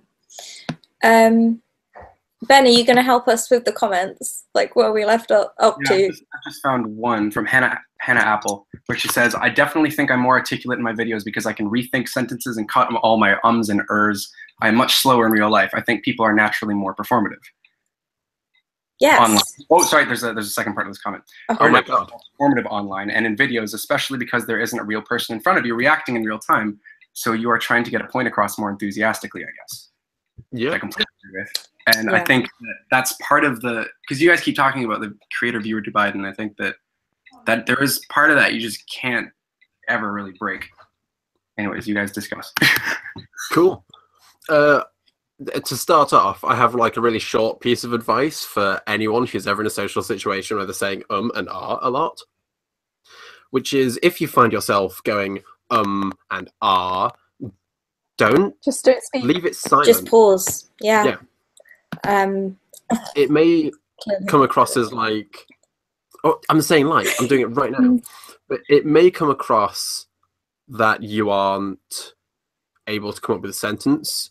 You may worry there's an awkward silence, but what it does come across as is that you're thinking about what you're saying and that what you're saying has worth, and it gives your sentence an automatic rhythm, which is something orators use generally to come across as more important. I don't think I agree. Oh. Okay. Because I'm going to shut my window, otherwise a moth will come in. Ben's face. Okay, carry on. I think part of the reason why I use fillers and stuff is to stop someone interrupting Get out me. of here, moth. Because if you leave a gap, people might jump in. Whereas if you're going I mean, like, which is something I do a lot, it stops people like people know that you're going to keep talking. I don't That's know. interesting. I mean, I kind of want to take like a feminist lens to that and be like, do you think it may have something to do with you being a woman and like people feeling like they can interrupt or want to interrupt or feel like you may not have anything worthwhile to say potentially? That is possible, but also I was brought up in a very, very female environment. So I don't know if that's true, because most of the time the people I would be talking to would be females anyway. So Right. Okay. I don't know. Could be. Yeah, it's a Another topic. comment. Okay, go for it. Okay. From Paul Roth saying, there's a danger in thinking viewers can discern reality in what they watch from fiction without creators specifying it. The creator specifying it, I assume. Historically, people believe what they see, from photos to film to TV to YouTube. I think that was a note on the authenticity point, which is that you can't really expect people to take that. You kind of have to state that what it is there's the difference between this and reality. How would you do I think that? you have to be really obvious though. Like, you don't have to necessarily say like this is all fake. Like, you could just, like, I've done some videos in the past where I'm just being so sarcastic, and I think it's clear. Like, people can tell. Like, no one's commented saying, "Wait, do you really believe this?" Because it's obvious. Like, Right. you know. It's like, oh, yeah. You sure? Are you? Do you want to go for it? Okay. Go for it. It's like when my humor can be kind of like harsh or sassy or something. Like, people may assume that's me being like sincerely cruel or whatever. When it's like, no, that's are. Yeah. No, I'm a horrible person. But like sometimes I'm just funny, and then sometimes I'm funny and a horrible person. You know what I mean? So like people really need to like separate it. I feel like good art, in my opinion, for the most part, I'm doing the still. That's just gonna happen. I haven't practiced. It's a natural thing. That's fine. Yeah. So basically, to me, good art usually consists of your intent with the piece matching the impact that it makes. So if you want this to not be seen as a super sincere thing, then like hopefully your audience would see that within it. And there are definitely like exceptions to that. Like something like The Room that was created to be like a masterpiece film and then was actually like a terrible film, which made it a masterpiece in a different way. Like, you know, like intent doesn't always have to meet impact, but there is something in that where I think in terms of authenticity, and that not necessarily versus being performative, because I think the two can coexist. But it has to be a balance that's conveyed in a clear way for your art to be what you'd like it to be, I guess. Maybe for the most part, I don't know. Yeah. Do we have? Yeah, I feel like you articulated everyone's ideas. I have another comment here. Well done, Fran. Round of applause for Fran. Do we have more things? I swear Ben just like popped up. Ruby McKee, whatever. Yeah, Ruby Macy. I'm calling her Ruby McKee from now on. Perfect. Sorry, Ruby. I introduced myself to someone who I had been introduced to before / had lots of mutual friends with, and just got a blank look, and oh boy, that was awkward. Oh, Ruby, no! I assume this happened at SiTC. Jesus. Yeah, it's interesting because it's like, I guess, do you consider SiTC as like a social event, or do you consider it like part of the Yes. So I do. Right. Did any of you see Savannah Brown's discussion on Twitter about this? No, I didn't. Yes. Oh, her poem, right? No, I didn't. I don't think so. Oh. She just did a bit of a rant. Or was it a poem? Maybe I did see this. I saw. I mean, everything she writes is a poem. Sure. I'm gonna try and find it. I didn't see anything I would identify as a poem, but she went on a bit of a rant, not like an angry rant, but like venting, where she was just like, I don't like meet and greets because it doesn't feel proper. It feels like I'm giving someone the time of day and then bye, as opposed to a real genuine human connection. And it was basically decided by a bunch of people responding to her that there's just nothing you can do about that. That's just the nature of summer in the city and gathering culture, which is sad. I certainly feel, from my much lesser in terms of audience perspective, that it definitely felt the way, especially last year when I didn't know people all that well. I felt like everyone had somewhere to be, except no one had anywhere to be. And so I would go up to someone and I would say, hey, how you doing? I'm this person, you're that person, let's have a chat. And then after the pleasantries were done, I'd be like, all right, cool. I don't want to take up too much of your time. Bye-bye. And it just felt very unsatisfying. But that was last year. This year was better. I think the way that you meet people at stuff like Seven City, especially when you queue, there's a very specific like thing that happens that you're like, hi, this is why I like your content. Right, now let's have a photo, cool, hug, bye. Yeah. Whereas like I don't get anything from that anymore. Like before I'd get like the photo and then I'd have like that memory of like interaction because there was this cool person, but I just don't want to do that anymore. Like the only person I queued to meet this time was Daniel J. Layton. Yep. And that was just because he was there and I was like, it was Creator Day and I was like, I don't know, I might as well go talk to him. So but we had like a proper chat for like 5 minutes.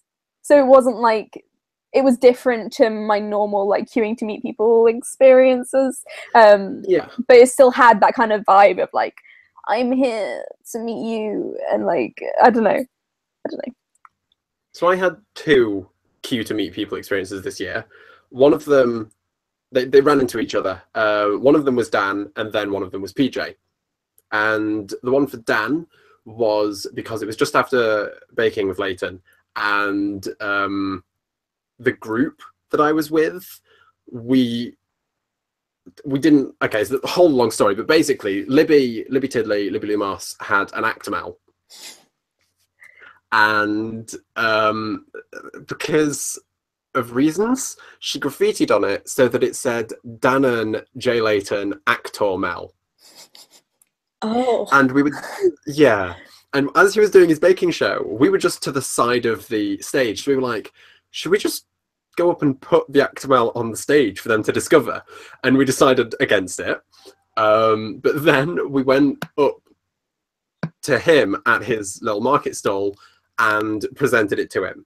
And we had a little conversation about that. And it was wonderful. And it was a very socially driven experience of a group of us going up to share a joke with this guy. Right. And that was the only one I properly queued up for. And then we went on to meet PJ, but that was me bringing my sister. So as opposed to else. Yeah. I get that. The only other time I would have queued is to buy something, which when we met Dan, we did feel a little bit awkward just going up to present him with an Actimel and then leave. So I didn't buy anything off him. I was like, I'm not buying this, sorry. That's so funny. Because we felt, sorry. No, carry on. Yeah? Yeah. We felt that it's less to do with the person you're meeting and more to do with the people behind you. Because you could go up to them and you might know the person quite well that you've just queued to meet, which is a weird social thing. But you could know them quite well and you want to have a proper chat with them and ask about their day, ask about what they've had for tea, I don't know.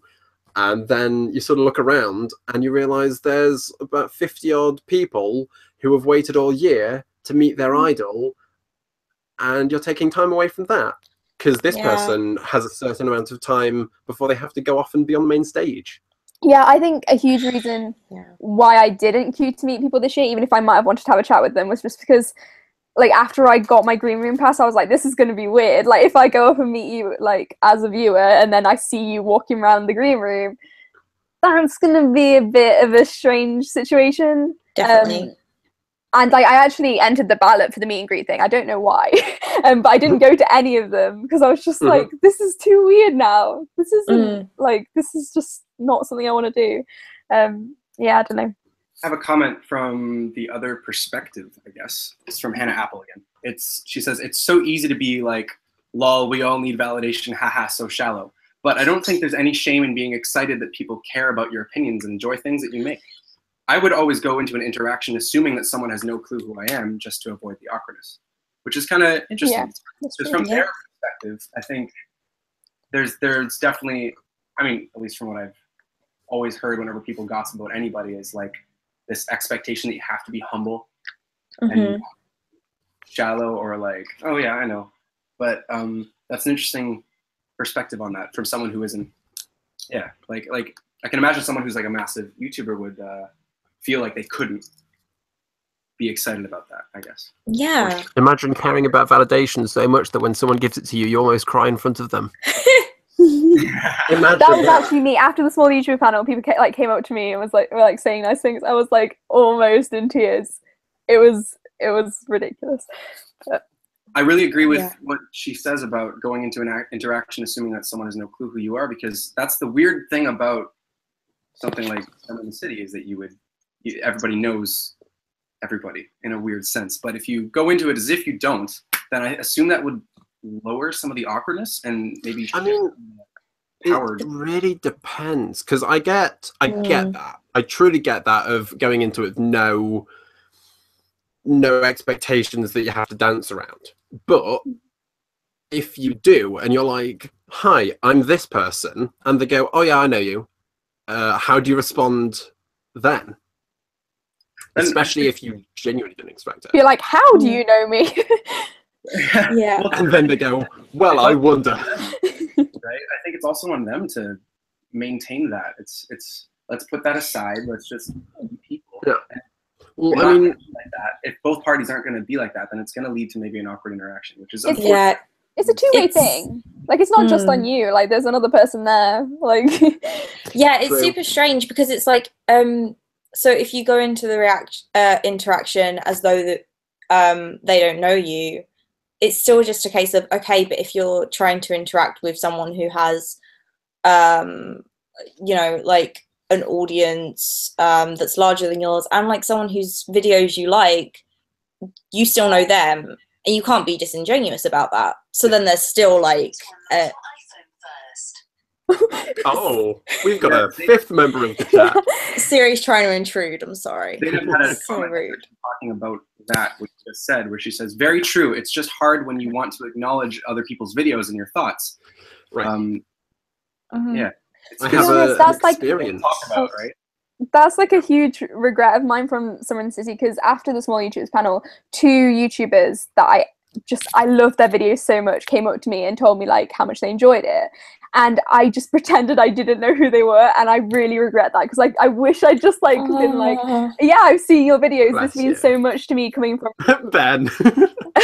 and like I'm just annoyed at myself for that. But next time I won't do that. Last year, yeah, first of all, straight up, next time, just don't be ashamed in just going, "God, no, will you please marry me?"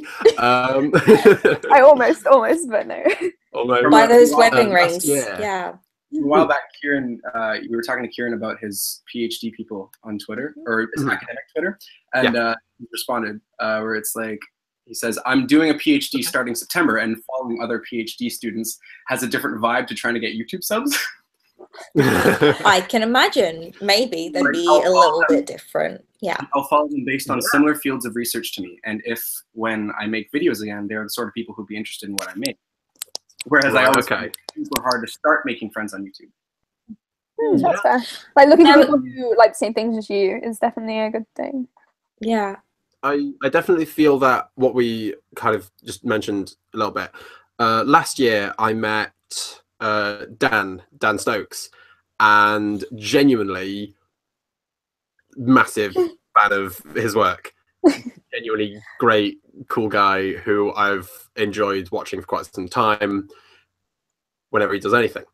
And then when I went up to him, I was like, okay, so I'm just going to remove all pretense and genuinely just be like, "Dude, I think you're really cool."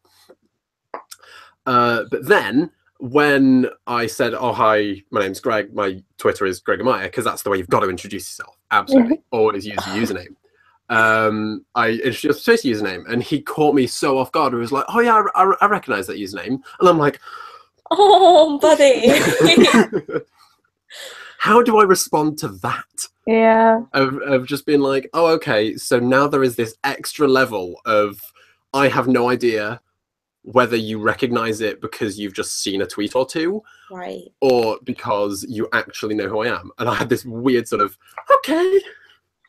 Yeah, because in a way it could potentially make you feel more comfortable, or it could like balance out the conversational field, I suppose, if you like are both you both know of each other beforehand. Yeah, but I feel I that it guess should not have. if it's not like fully established how you know one another. Yep.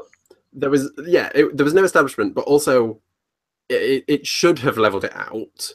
But what instead it did was it threw off my entire conversation, because I'd like pumped myself up to be like, I'm just going to talk about how great you are. Yeah. And then he was like, yeah, I know you. And I was like, I can't do that anymore. I've got to pretend to be a regular functioning human.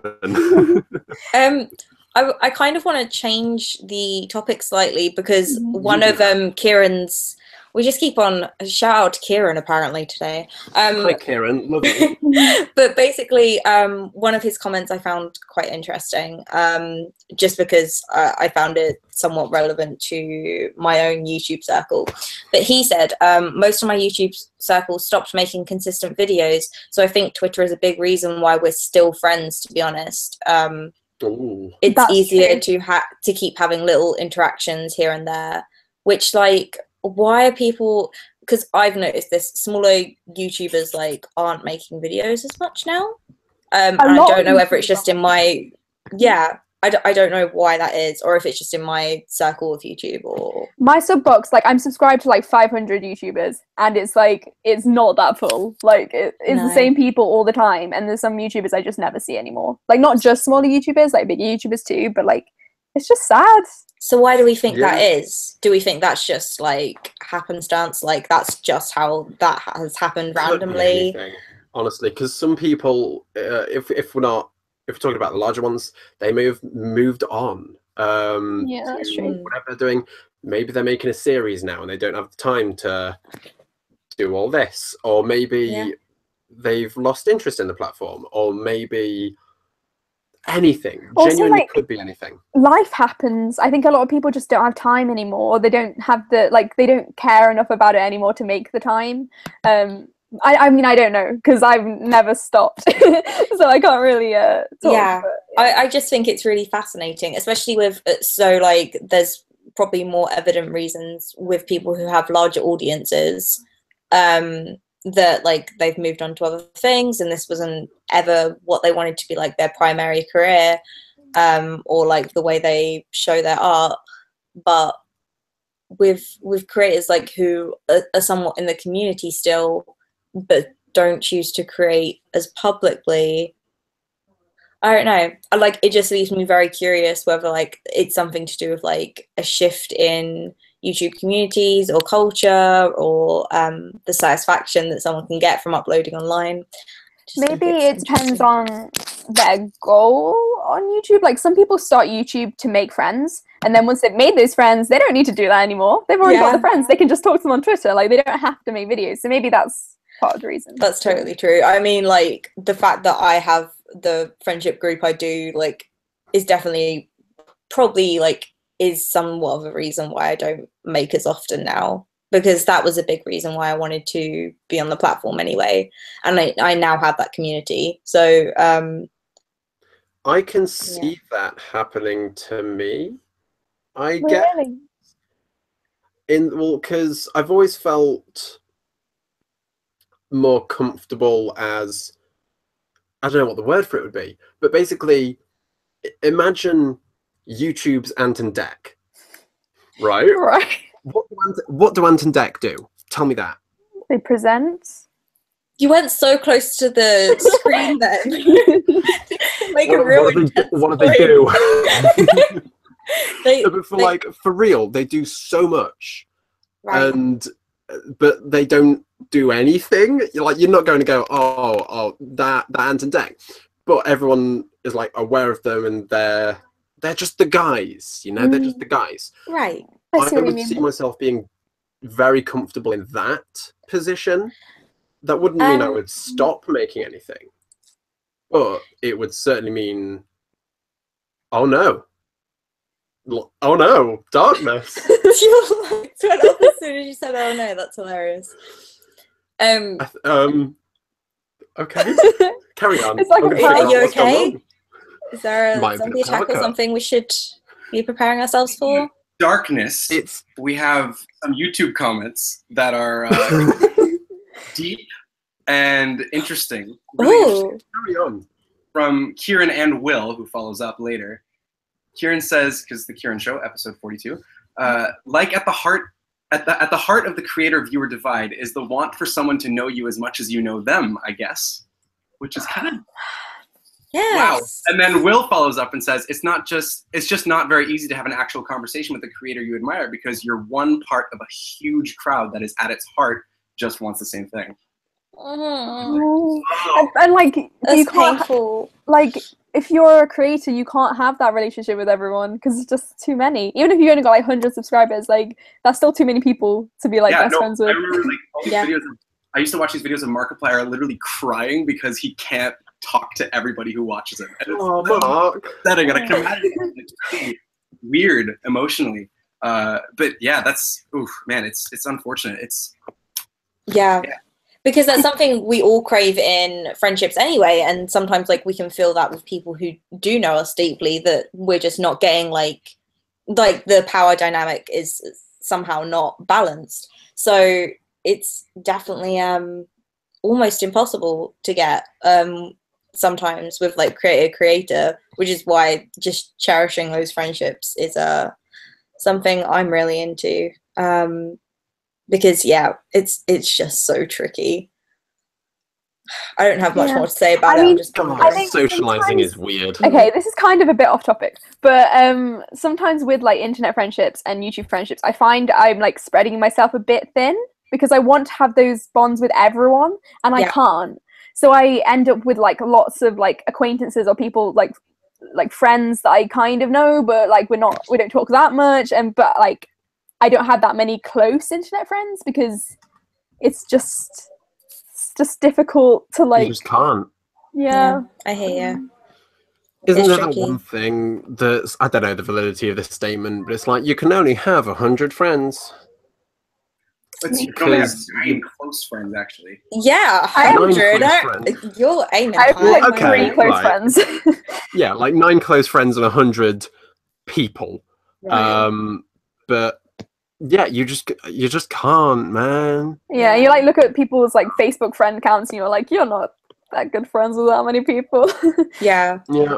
It baffled me the other day. Oh, who's talking? Ben? Do you want to go? If you want to, you go first, and then I'll just hold on to this. Oh, it was literally just a thing of like, it baffled me the other day when I was on a YouTube friend's Twitter and I saw like our mutual like followers or something was like 100 people, and I was like, I don't know 100 people on YouTube, like that's wild. And like I went through the list and I was like, I actually like properly know some of these people. Like I have like had decent conversations with them throughout like being on the site. I'm just like, that's wild, because I didn't think that. It's weird to think that many people know you, but that many people in like a field that you enjoy and that actually like you back. I'm like, wow, that's something. Anyway, Ben, go. How would you... Yeah, go on, Ben. I forget what I was going to say. Okay. Brilliant. Put a pin in it, we'll come back. Saying something about you can't get rid of the creator-viewer divide at all. Oh, no. I don't remember who said that, but it was this... which I think to me brings up like, what's the point then of even trying to? I guess for some people it's about, like Savannah Brown not being satisfied with these sort of interactions and not wanting to participate at all in them. Yeah.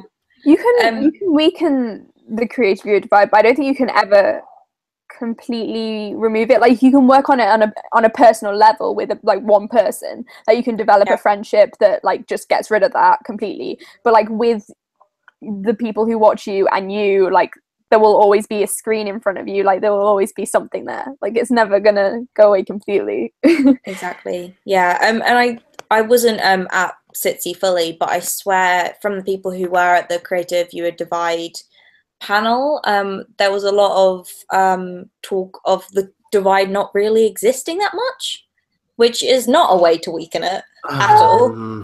They did say that it existed. Okay. But they just said it was like different to like a wall. They said it was like more of like a gradual thing, because there's some people who are kind of in the middle, and like they said it was, I think someone said it was a spectrum. It might have been Taha, I don't know. Like that people are sometimes more viewer, more creator, both. It's like more blurred than the blurred lines. But no, for real. Like, people talk about the creator-viewer divide, but like, what about the creator viewer as one word? Yeah, exactly. Right, which is kind of where we fall in. And Whoopsie daisy. yeah, whoops. But I feel like anyone who's on the platform anyways, like creating and viewing, I assume. Like, I don't assume that people are just uploading for themselves and they're like, well, there's no one else good here, but I'm going to plug my stuff. You certainly find that you can view less because, like, let's go to the two total extremes. Yeah, let's go to, like, Stan Twitter and let's go to the big leagues, the Markipliers. You've definitely got far more time on your hand if you're Stan Twitter to just be like, oh, I'm going to watch everyone. I'm going to get to know what's going on in the entire community. Whereas Markiplier, he spends God knows how many hours a day doing his job. And then how much time does he have left over to, I don't know, get a sense of what's going on? Yeah. I get that. Yeah, I think we touched on this at the smaller YouTuber panel, but I think there is a huge problem, which is maybe linked to the creator viewer divide of like just a viewer. So like people devaluing people who are viewers and maybe even not creators. Are you okay, Greg? Yeah, it's just because, you know, when that question was asked, I was like, oh, that's... And everyone was like, oh, just a viewer. I found out later that was my friend Matt who asked that. Yeah. And I spoke to him about it afterwards, and it was just the funniest thing where he was like, I legitimately didn't know what to say. He was like... Because he was, for the benefit of anyone who wasn't there, there was one question from Matt where it was like, so someone literally said that I was just a viewer? Because he had less than like a certain number of subscribers. Yeah. Yeah. And everyone was just like, what the hell, dude? And it's weird that there are people who have that viewpoint. Yeah, and like everyone was just a viewer once, mate. You ain't but nothing even special. then, like just a viewer, like even if you don't create things, like you can still have interesting things to say. Like I don't know, it's just reductive. Like it reduces you. It reduces you. Oh, beef. It reduces you to a market, to a number, to potential revenue. And if you're a smart businesswoman, then you've just, you know, you've got to not see your audience as people, because then that messes with your business strategy. And you can say that, and I can imagine why that would sound like that person's a really terrible person. You don't want to, but I admire that. I kind of get it. I really like, because that's the difference. Are you making YouTube videos to start a discussion and be community, or are you making YouTube videos to make art? And I think that there's two different things there. For the benefit of people who weren't there, that was a reference to the popularity versus integrity panel, where we literally had on one side, I can't remember for the life of me who the other two people were because they didn't talk all that much, but on one side we had Hazel Hayes, and on the other side we had the Gabby Show. Don't know her real name, but Gabby, presumably. And then in the middle, you had Sammy Paul just sort of going, oh no, what do I say? Because Hazel was on the side of integrity, where she was like, God, guys, just don't clickbait. And Gabby was like, yeah, but if I don't clickbait, then I'm not going to make any of that dollar. And she called herself a smart businesswoman, which I get. Genuinely, YouTube is a business for her.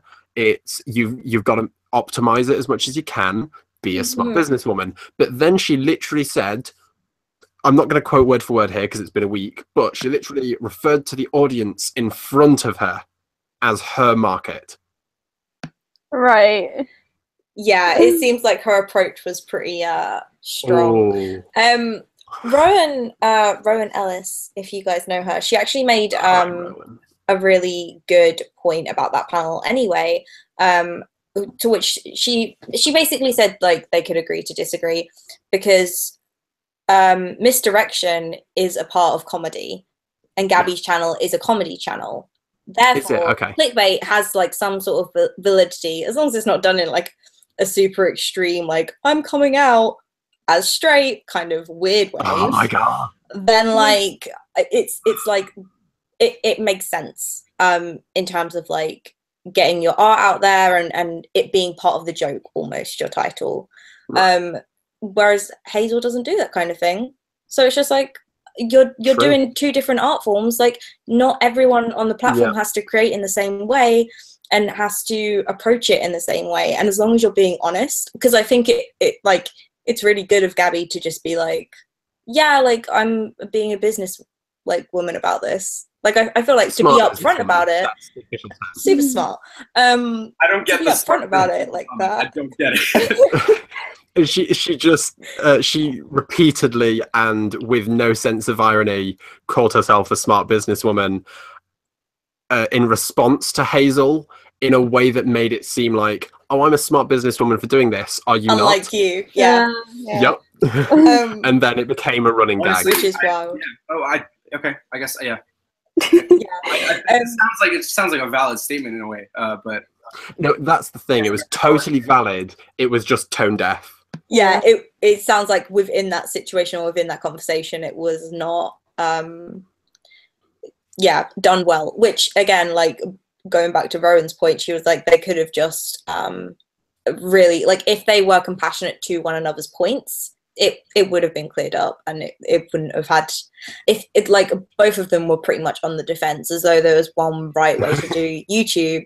But it's like, well, no, because there's not one right way to do art. Just because you're all going to the same platform to upload that art, it doesn't necessarily mean, again, like, as long as you're not like hurting anyone, as long as you're being pretty upfront with your intent, and it's matching your impact, then I'm like, you guys could have got along, basically. The panel itself, but the drama was a good time, apparently. So, you know, who cares? So good. Like, Twitter and group chats were just beautiful. But the panel itself was called Popularity, Integrity, and Trends, when, like, the day before it had been scheduled as Popularity versus Integrity.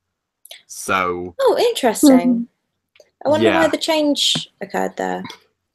I believe Sammy mentioned something about a bunch of people like getting in contact on Twitter and being like, that sounds a little confrontational. But it was anyway. Yeah, exactly. Oh, it was so they weren't gonna win. Speaking of panels, and going back to like how this is about Summer City, I think the panels were a lot better this year.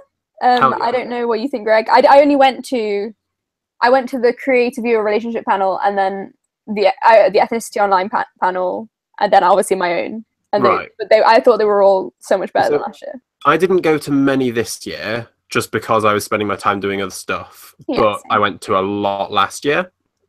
Last year, they all felt like panels, like these just organized discussion things. But this year they felt more purposeful. Specifically the smaller YouTube one, but it applies to all. The ones that I'm trying to think what I did go to. I went to, obviously, the small YouTube one. I went to Slurp Live. I took my sister to see Slurp Live, and that was just a good time. Honestly, an hour of PJ being silly. I went to see Building Confidence. I went to see the tag end of Building Confidence because I was, I didn't know it was on.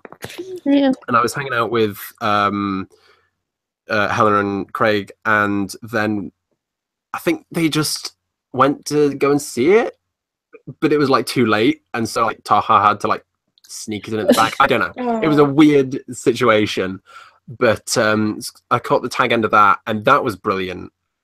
I mean, Nathan Zed was on it, so of course it was brilliant.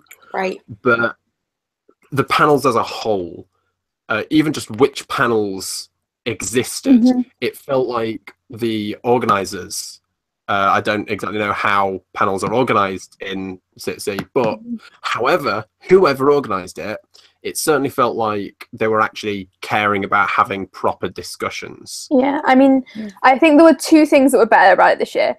One, there were better people on them, like they chose them better, like, and some of the panels had maybe smaller YouTubers on, or like, I mean, Maya Anushka was on the Creative Viewer Relationship panel. I thought that was great because it was like, she had a very different perspective to a lot of people. Angela was on relationships, yes, wasn't she? She moderated it. She did a very good job. That's so great. yeah, so that was great. And also, I think the atmosphere was a lot more relaxed just in the way they set it up, because they had like comfy chairs instead of having like everyone sat in a line behind a table. Like it was just a lot more friendly. I don't know. Something else that I thought was excellent, genuinely brilliant, why has it not been done before, and I expect them to continue improving it, was the fact that there were more stages. There was, of course, the panel room A, B, and C, but there was the lifestyle, there was the beauty, there was gaming. They each had their own stage. Of course, the main stages were used when we went to see the 2 women panels back to back. Yeah. Just that pure variety. And the fact that the smaller ones, the gaming one, the lifestyle one, and the beauty one, they were so open. It was literally just drop in, drop out. There was no queuing. There was just a bunch of chairs set up in front of a really small stage. And it felt, those ones felt like what it should have been, in my mind. I'm not sure if I agree, because I didn't really, the main stage, I only saw panels on in the panel rooms, and then like I saw a bit of one on the main stage, but I just didn't like the vibe on the main stage, because there was people walking around, like I couldn't hear them very well. It felt like a real disconnect, because they were all the way up there and we were all like sat on the floor down the bottom. Like it seemed, I don't know, I didn't have the same like concentration and connection with them as I did in a panel room when we're sitting listening.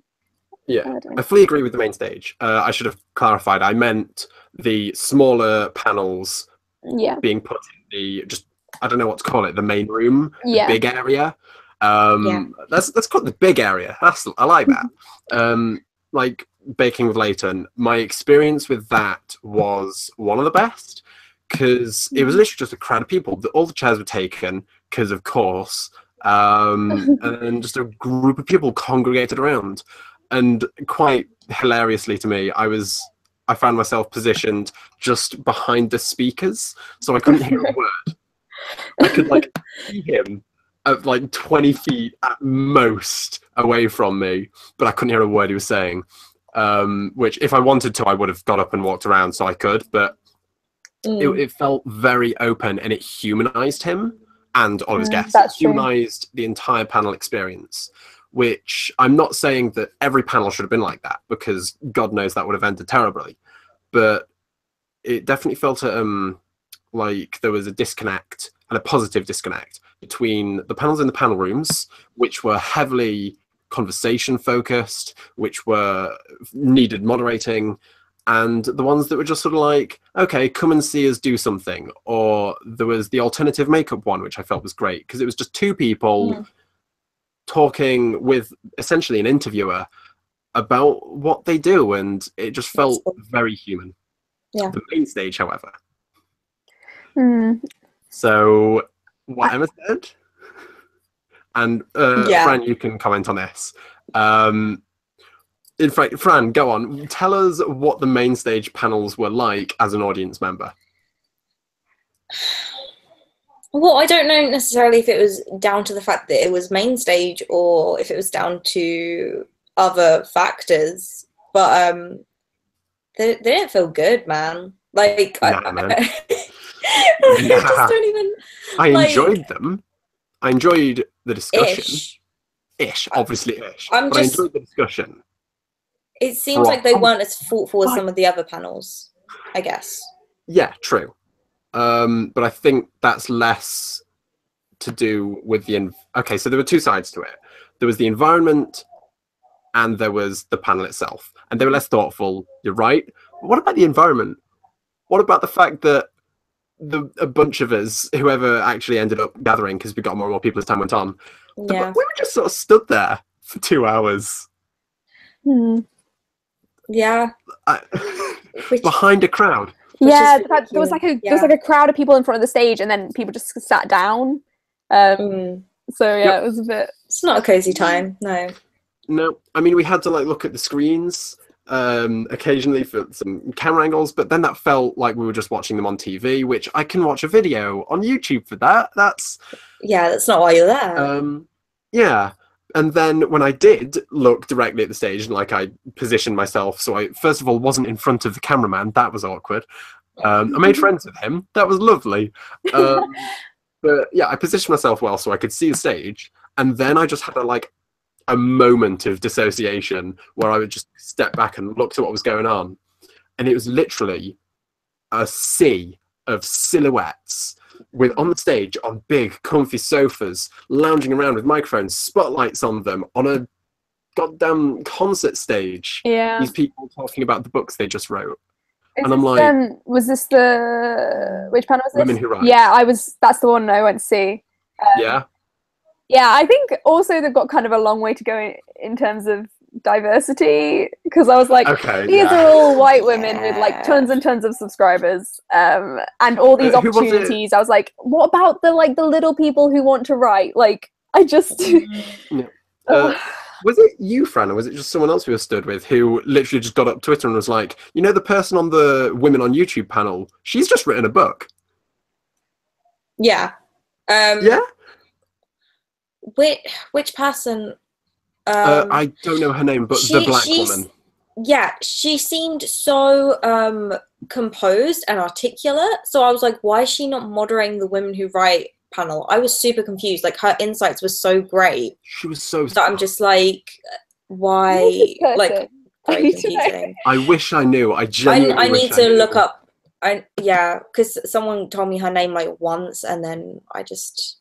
But I was just like, this person is so wise. Like, I don't understand why we're not getting their insight into this stuff instead of the people who like kind of talk about their writing experience on their channels anyway, so we're aware of them. Women Who Write panel, was it exclusively about books? No. Right, There was a lot of variety. It had like Hazel's on there. like filmmaking, Jodie who does songwriting. Yeah. Savannah who does like poems and stuff, but also is writing a book. Like, there were a lot of books on there.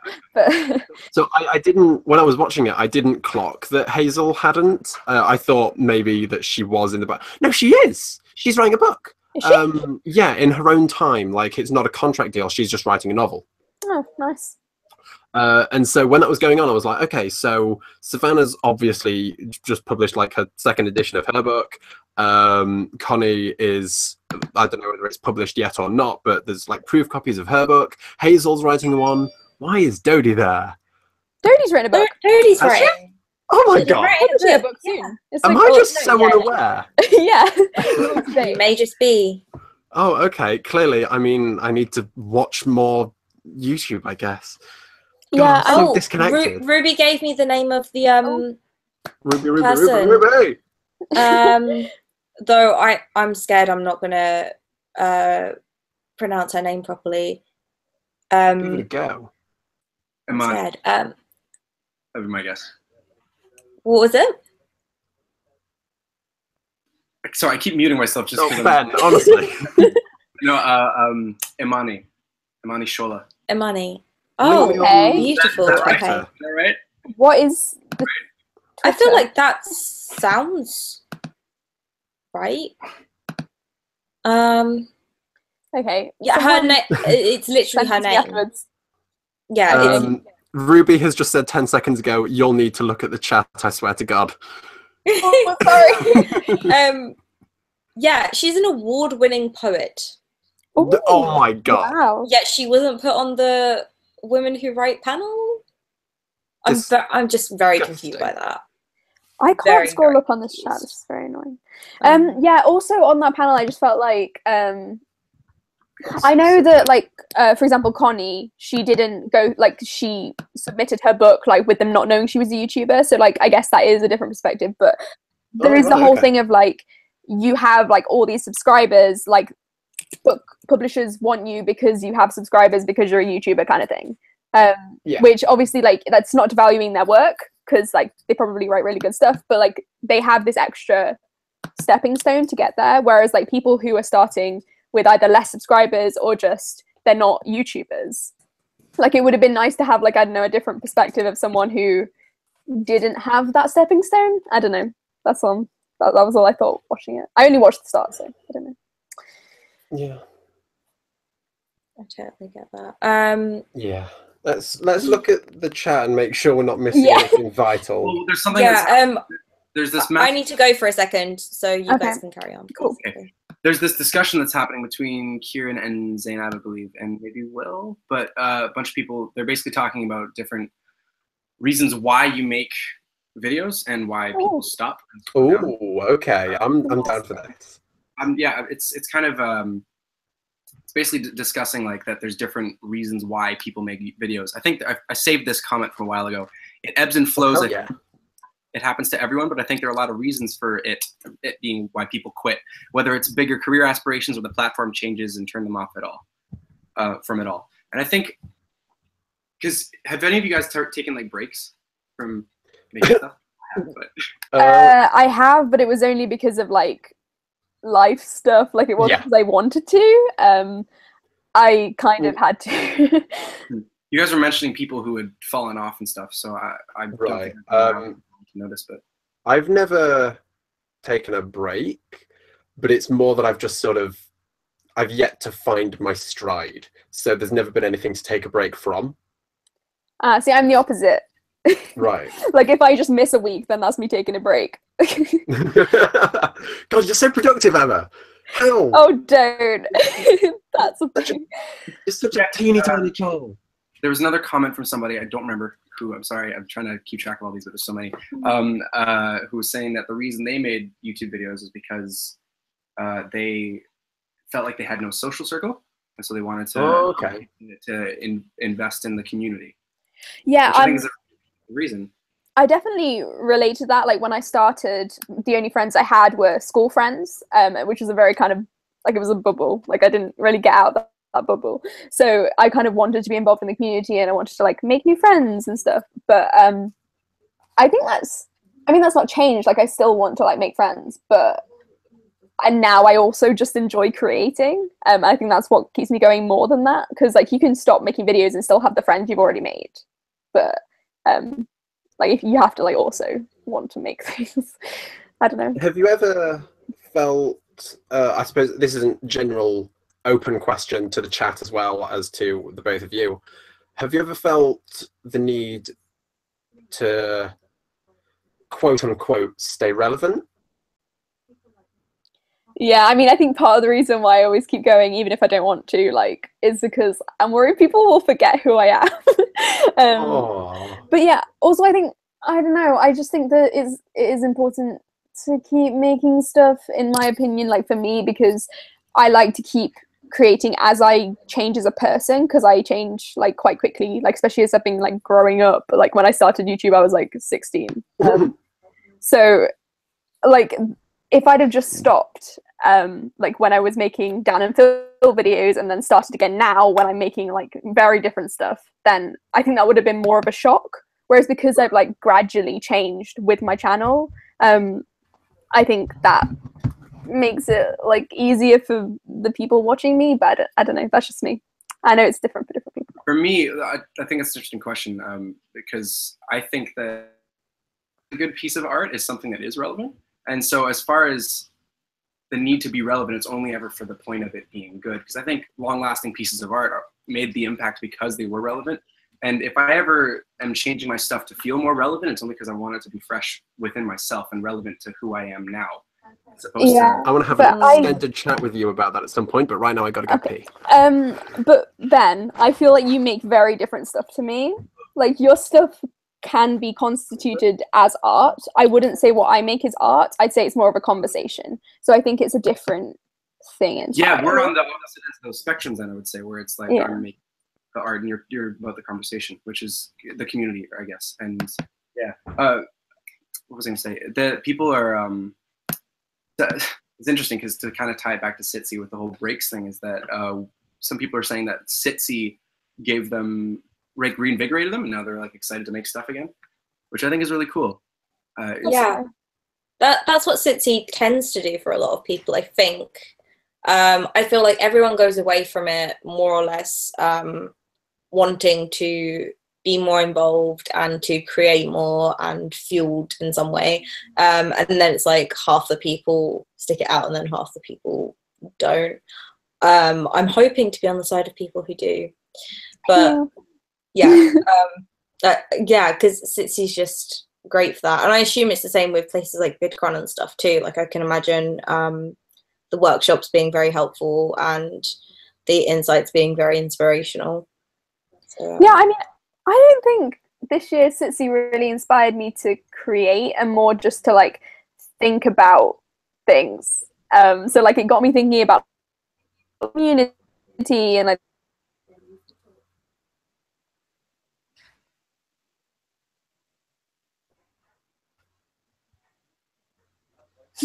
Is Emma gone?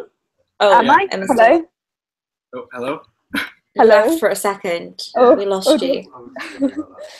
Right, cool.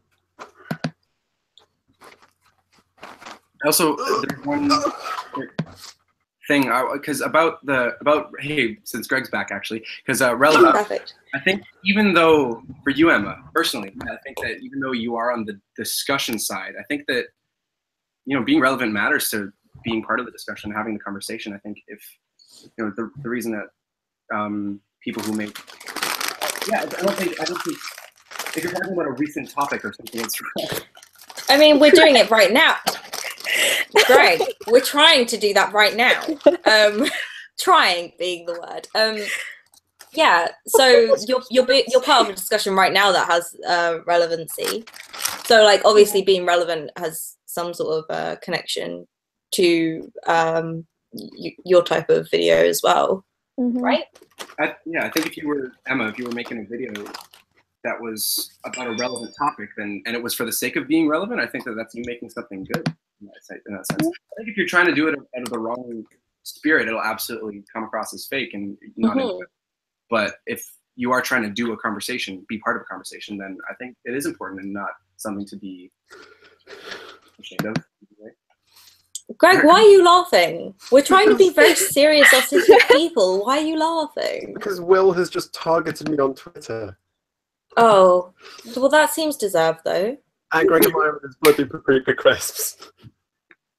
Am I getting feedback from you, by the way? I'm just having my speaker on. I don't know if it's... Oh man, I just realized I uploaded a video just before we started this. Of course you did. And I think it was a bit controversial because now I have loads of comments, long comments. I need to like, oh god. Oh, I did see the title of it actually, yeah. so I was like, oh, I'm gonna watch that later. Oh, I've got to check this out. It's is Harry Potter homophobic? Emma! Yeah, I mean, I want to start a discussion. Oh, you most certainly will, Emma. That's where are the gay wizards? It's true. Okay, anyway. They exist. J.K. Rowling said they exist. She just didn't want to write about them. Exactly. That's my whole video, basically. Let's all critique Emma's video. This is great. This just in, J.K. Rowling starts fight with Emma Popcorn. Can you imagine? That would get me. What, just a fist fight? I would pay to watch that. Yeah. Yeah. Did you see? Anyway. Right. Okay. So it's like, did you see my discussion with Sylvie about my fight with her on Twitter? no. The one about The one about tearing out my own teeth. no. Find it. I swear to God, that's how it would go between you and J.K. Rowling. Great. Okay. I mean, I feel like we should get back on topic. Yes, of course. People are there's something in the comments. It's a discussion about wait, give me a second. Do the final words. It's a discussion about how if you don't maintain, you're not uploading like regularly, then people might stop watching, or like the need to keep creating and how that's something to strive for. But I would maybe say that that's not something that you need. I feel like it also applies to. Sorry, do you have? I was just going to say that I didn't upload a video for 2 months and then just did one now, and I still feel like I'm participating or being creative about it. Do you ever feel? Do you ever feel like? And this is sort of jumping. No, never mind. I was just thinking. Classic. Did you just try and song lyrics me? Yeah. Anyway, sorry. Okay. Sorry. Carry on. Do you ever feel like, if this is jumping more into the social side of things, do you ever feel like, I don't know, do you ever feel like people would forget about you? Yeah. Yeah. Just gonna put that one out there. No, I'm Ben, and I'm Ben amazing. No one will ever forget me. because if I make good enough stuff, I think it's gonna last. Basically. Or it may just be a case of like we won't remember Ben, so we can't forget him if we don't remember him in the first place. You know what I mean? Okay, right, yeah. I mean, Ben who? I'm just saying it's a theory. So many people have a name called Ben. Ben Cook, for example. There are so many forgettable Bens. Like, just, you know, yeah, there are. Join that club. Maybe. I could, but I think if it's like how there is those. As far as like, I mean, this pertains to my old point of view on what this entire platform is, but it's like, I want to eventually join the pantheon of like, oh, you remember that one really good video that guy Ben from Canada made? That's and I think I won't be forgotten if I. Yeah. It depends. It depends on the impact of your videos. Like people might forget you if your videos aren't that impactful and you don't upload for ages, but like if your videos are impactful or like it connects with someone, then they probably won't forget you. Like I saw people around SiTC that I hadn't watched their videos in years, but like I recognized them and I was like, I remember that one video you did. That was really good, and I don't watch you anymore, but that's cool. Like I feel like that's if matters, people. It's that one video that you've made that has made an impact on somebody they're gonna remember forever. Like just let's hope it's the right video, because not that. Because I definitely I get worried that I'm just gonna be remembered as like the YouTube community person, and that's kind of it. Because I feel like some people see me as that, and I'm like, but I've made like a handful of videos about that, and then like a ton of like more artistic ones, I would say. So I'm just like, that's not like a bad thing to be remembered for, though. Like I used to get remembered as the Dan and Phil girl, the scum girl. Like I get remembered for like more. You get remembered as what, the scum girl? The scum girl. No, genuinely. What history do you have? TV show. I am forever going to refer to you as the scum girl from now on. Oh no. It's a Norwegian TV show, okay? And I did a video. Watch the first episode, it's really good. Yeah, it's good. But like I did a video about it and it got a lot of views, and now that's how I'm remembered, apparently. I'm just gonna search Emma Popcorn Scum on YouTube. It's SKAN. Spelled with a K. SKAN. Okay. Yeah. Ben, what is going on? Interesting. What video do you want to be remembered for, and why is it you getting lost in London? Not lost, stranded. Trapped, actually. It's trapped. Oh, trapped. Is that? Oh, sorry. Yeah. Well, this is the thing. I don't think I've made it yet. I think as I keep going, I'll eventually hit something where I think this is maybe the best thing I've ever made, and I'll come away from that and be like, okay, now I can just sort of not coast, but like now I've hit a point where I can just make stuff and feel like it's like Kendrick Lamar dropped To Pimp a Butterfly, right? And then he made Damn, and it's like not as good, clearly, but he's still working super hard. He's still super passionate, and he's already made his magnum. The pressure off himself is kind of off, and so he's like, I'm gonna be remembered forever for this album. That's sort of how I feel. I want to hit that. That's interesting. I don't see it like that. Lord said the same thing about Melodrama. I know that everyone's like, okay, first of all, hi, I'm Greg. I'm Lord's biggest fan. So we'll see. I'll fight you for the title. I did a cover of her song. I can't sing, but like if I could, I would. But yeah, she said about Melodrama that after Royals became the genuine cultural sensation that it was, she started writing her sophomore album, and midway through the process, she ditched everything because it felt like pure heroin too. And she didn't want that. She already had the explosion that Royals was. And now that she'd done that, she didn't want to try and match it. But also, it felt like a relief that she didn't have to. So Melodrama was her true expression rather than just another pure heroine. I don't really...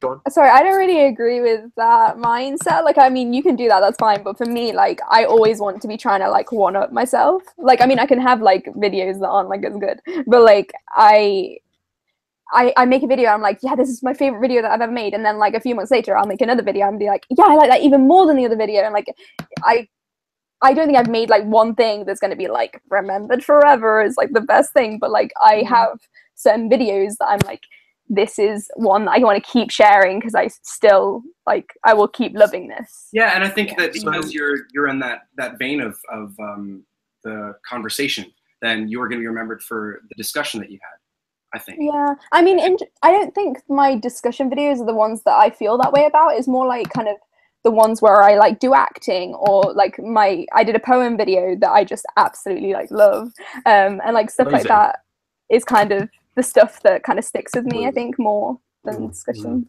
Brilliant. Open question that I believe sort of ties this into the SiTC discussion and open to the chat. If you, quote unquote, made it, and you were then invited onto the main stage as, look at this great person, and you were given a sentence to, what would you say? You know this is fake, right? Oh, wow. Well, some sort of, I don't know, I just want to, because I'm in it for the art, right? And I want to push it forward in any possible way. I'd probably have to think a long time about that, but I think one of the first steps would be kind of... Let's go right now, then. What would you say, right now, Ben from Canada, what would you say you do? What would you say I what? I do? You do. What do you do? What is your art? And let's say, for the sake of discussion, that you were struck by lightning tomorrow and your legacy was what you've already done. What is that legacy? Well, what my art is a projection of a version of myself that I want to be and strive to be every single day. It's not a version that I actively am, always. It's the person that I would like to be. So I am, in a sense, putting on a character, and when I make these little documentaries about this person, Ben from Canada, which is different from Ben Chinnapan. I think if I was making documentaries about the person who was Ben Chinnapan, it'd be a guy who's just in his bed eating cornflakes, watching YouTube. But I'm trying not to be that person because that's the easy version of myself. So I'm naturally using the platform of YouTube and social media to put forth this better version that I try to be every single day. And I manifest that into stories that I put up on YouTube. That's such a good way of describing it. Nice. Genuinely nice.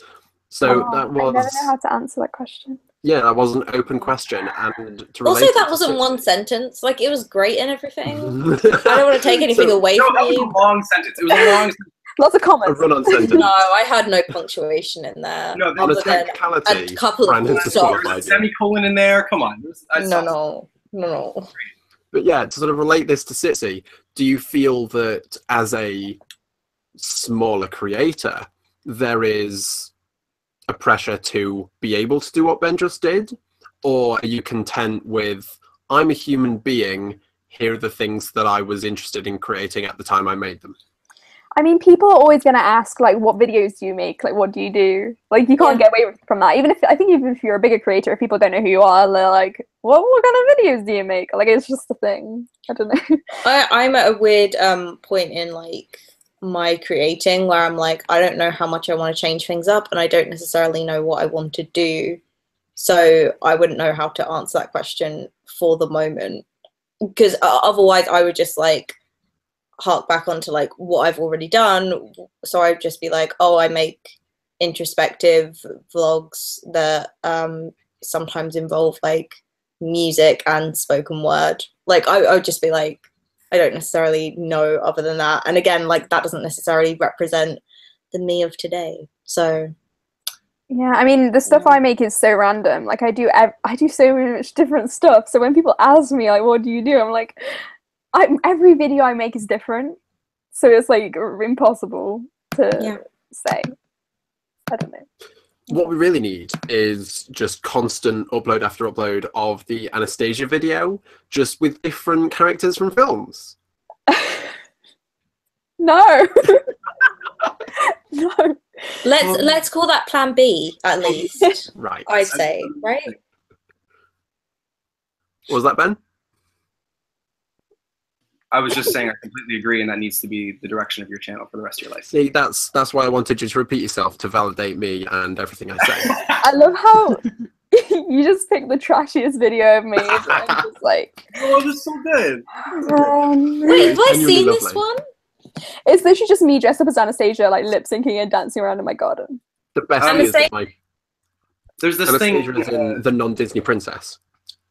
Who's my fave, by the way? In the comments right now, it's a discussion about frequency of uploads and Right. how that affects content. And so the frequency of having made something versus and releasing it, and whether that affects quality. People are talking a lot about Vita and how they like Vita because it pushes them to make stuff, but it feels like they make less par stuff. What do you guys think about that? Taha Khan. I have a lot of experience with this because I've tried to do, like this year, for 2 months, I've tried to do a video every day in a month, and I've given up both times, which is weird because in like past years, I've done it multiple times where I've just like done a video every day in a month. It's been fine. But I think for me, like it does affect the quality, especially depending on how much time and energy I have. So I think I'd rather spend more time on it, even if it's like just a week. Like it's just... it's less pressure. It's super bizarre because when I did Vida last year, I feel like I maybe made some of my best videos for some of it, but it was still stuff I had to like prep beforehand somewhat, or at least like have ideas down for, because I feel like making like consistently good videos in Vida would be very tricky to do otherwise. I'm really tempted to zone out of the chat and watch Emma's Anastasia video and then come back. So I don't know whether to like screen while you guys are talking still, or I have just sort zone of out. a thing that I would like to, before you do. First of all, your I genuinely don't remember which month it was, but your video every day where you ended it with the Bo Burnham song, right? Yeah. That towards the ending of that, it felt like an event. The entire month felt like it had been leading up to those final few videos, and I somehow, through just video every day, you managed to create a narrative, and I think that was genuinely incredible. Oh, thank you. I don't know what to say to it. Like Say nothing. Go and watch Anastasia. I'm very proud of that video. I'm glad it exists. It made people cry. I was like, what's happening? It was great. Anyway, I'm gonna be exactly 3 minutes and 8 seconds. Can't wait. Okay. I have a question on quality, because you mentioned quality, Emma. Right. And this is open to Ben, because I feel that Ben would say something great about this, but this is also open to obviously the chat, because we're involving all of you, even though we're failing. What do you see as a quality video, especially in the context of video every day? Because I've been watching Sylvie's current video every day, where it's 30-second clips of her doing whatever the hell she wants, and there's basically zero production. And I feel that it's of insane levels of quality. Right. So how do you feel about that? Everybody watch her entire thing so far because it's phenomenal. It's great. Yeah, Emma, you go first. I mean, I think it depends on what is quality. I mean, for me, like, I consider quality just something that I enjoy, something I enjoyed making, and something that I enjoyed the result of, even if like it doesn't get that great response. But I feel like I don't know, it depends on the type of video. Like, some videos take more effort for it to be quality than others. Like, I think really it's the core of what the video is, more than like, I don't know necessarily what the video looks like or how long it is. Like, it's about kind of what's behind it more than those elements. I don't know. Someone else go. Someone else being the only other guy. Okay, so again, I think when I speak about good quality, I'm talking about two different things, because it's whether or not it's a discussion as opposed to art. I think with Sylvie, what she's doing is just brilliant minimalist artwork, and it's beautiful. And because it's so minimalist, she's using the lack of time that you have in order to make something really quick and something that is completely itself and doesn't need much work, which, you know, it gets exhausted eventually, but that's exactly what something like Vita is for. However, I really liked when Emma's done it, because she always just talks about something, and she just talks about it, and it's really quick. And I think that one of the best things about stuff that's uploaded quickly is if it's short.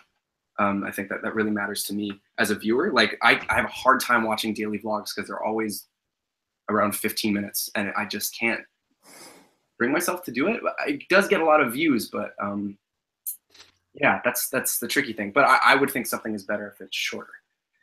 I actually disagree, kind of. Like, I used to have the mindset that shorter things were better, and I'd like go through videos and be like, I've got to cut more out because this is way too long. But like now I think sometimes it is nicer to kind of let the video breathe a bit, and I actually don't mind sitting down and watching like a 10 to 15 minute video of just someone talking, because it's more kind of like relaxed and authentic and like a conversation, and it's just nice to have kind of like in the background while you're doing things. Like, I don't know, I find a lot of value in that. Armchair. Armchair? Yeah. Just don't worry about it. Armchair. Okay, cool. I sort of have something to follow on from that, which is I recently put out, I don't know whether it wasn't my most recent one, but a couple of them.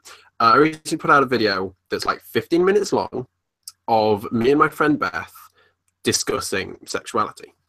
I've seen it. And yeah, and 15 minutes that video is. The discussion was however long it was, but I can bet that you can count the cuts on your hands.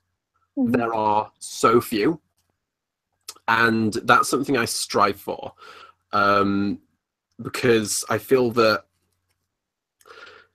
it's okay, first of all, more authentic, but second of all, it prevents any stress on myself to, quote unquote, to use a term from Ben, to create art. Mm-hmm. I feel that if it's a discussion, then I want it to feel like I'm sat with a friend, which I literally was, but with the viewer, I want it to feel like I'm sat with a friend just talking, and not to have it be scripted. I used to script my videos, nothing against scripting them, but I don't want that feeling of, so I'm an authority who's going to talk my opinions to you and then maybe respond in the comments if you like. I want to just do this, but in video format, because I feel it's more, I want to contribute rather than have a video and just put it out and be, this is my definitive video on this. I want to just contribute to the open discussion. Yeah, that sounds like a great answer to a question I didn't know. It was my own question, so I'm being very Ooh, okay, really stealing the limelight here, Greg. Yeah, exactly. So sorry, there's a quick sorry, are you about to inform her what your question was? Basically, Fran and anyone who's lost track, the discussion is what is quality and how does it affect what you make in terms of production value and length. Yeah, we're talking about like short videos versus long videos and stuff like that. So. And how Sylvie, her current video every day is just like a minute and a half at most of her just sitting down and doing something. Like there was one which is her playing Mumford & Sons just on her guitar or whatever, and at the end she messes up. Like she gets halfway through the song, messes up, and goes, well, it's only Vida. And I'm like, you've just created a postmodern masterpiece in a minute and 30 seconds. Yes. The statement, whatever, it's just Vida, and then she uploaded it, blew me away. Yeah. Well, yeah. Like I said, I think I'm more qualified to talk about the art end of YouTube. Yeah. And I think that is exactly, you just nailed it. It's like a postmodern statement about it, just through the act of uploading a thing that she messed up. Perfect. And I think genuinely, the more artistic something is, the more I think it's better if it's shorter or smaller scale. I don't know why, but well, actually, I again disagree with that, because like you can get I love some this. like. I love when you disagree with me. Okay, go. Like God, I hate you. I Ben. make I sometimes make these. I sometimes make these monthly vlogs, and they sometimes end up being like 15 minutes, like to like, I mean, they've been like half an hour. And kind of the point of them is that they are longer. Like it's almost like watching like a little film, but like not. And like it's shortened as much as it can be, but like I don't again, I like to let it breathe a bit and not try and like, I don't like to cut too much out because then it's not real and it's not got everything in it that I want to be in it. And then I feel like I'm restricting myself. I don't know, restricting my creativity. Yeah, I get that. Because I feel like I understand the idea of it kind of being short and concise, because there's some sort of like skill involved in getting a nuanced point across in a kind of quite a packaged way. Like there's definitely skill involved in that. But considering they're like your monthly videos, there's skill in that as well, because you're describing a whole month in a video that may seem long for YouTube, but in terms of like you trying to put your whole month out there, which is always going to be a complex one with a complex human involved, like that's probably actually quite short scale for what that is. So that's still like in a packaged, concise way, you know? I have so much respect for anyone who can do anything even close to a PMS. And to not only, first of all, document their month, because that's an achievement in and of itself, but then to go through it, cut parts out, and then stitch it together in a way that has a narrative. What kind of an incredible storyteller must you be? Because I've tried twice. Oh, Greg, you're gonna love my channel in September, starting September. Saying. Yeah. I mean, it's my favorite thing. It's my favorite thing to make. Like, even though it's like so different to what I normally make, like it's just more fun than everything else for some reason. I think it's just great to kind of like have all those memories there, but like also be kind of making a cool thing that looks nice, and I don't know, it's great. Yeah. Who is it? It's Dan. Dan Layton. He's changed his style up for his PMS, because he used to do the whole hog of the 20-minute video of here's my entire life documented, and with narration at the beginning and the end and all of this. And then he just changed it up to, I personally feel, to convey the feeling of the month in 5 minutes, rather than make a mini documentary about himself. He just took the feeling of the month, put it into something. Okay, right. This is going to sound the most pretentious thing I've ever said. He made a visual poem. No.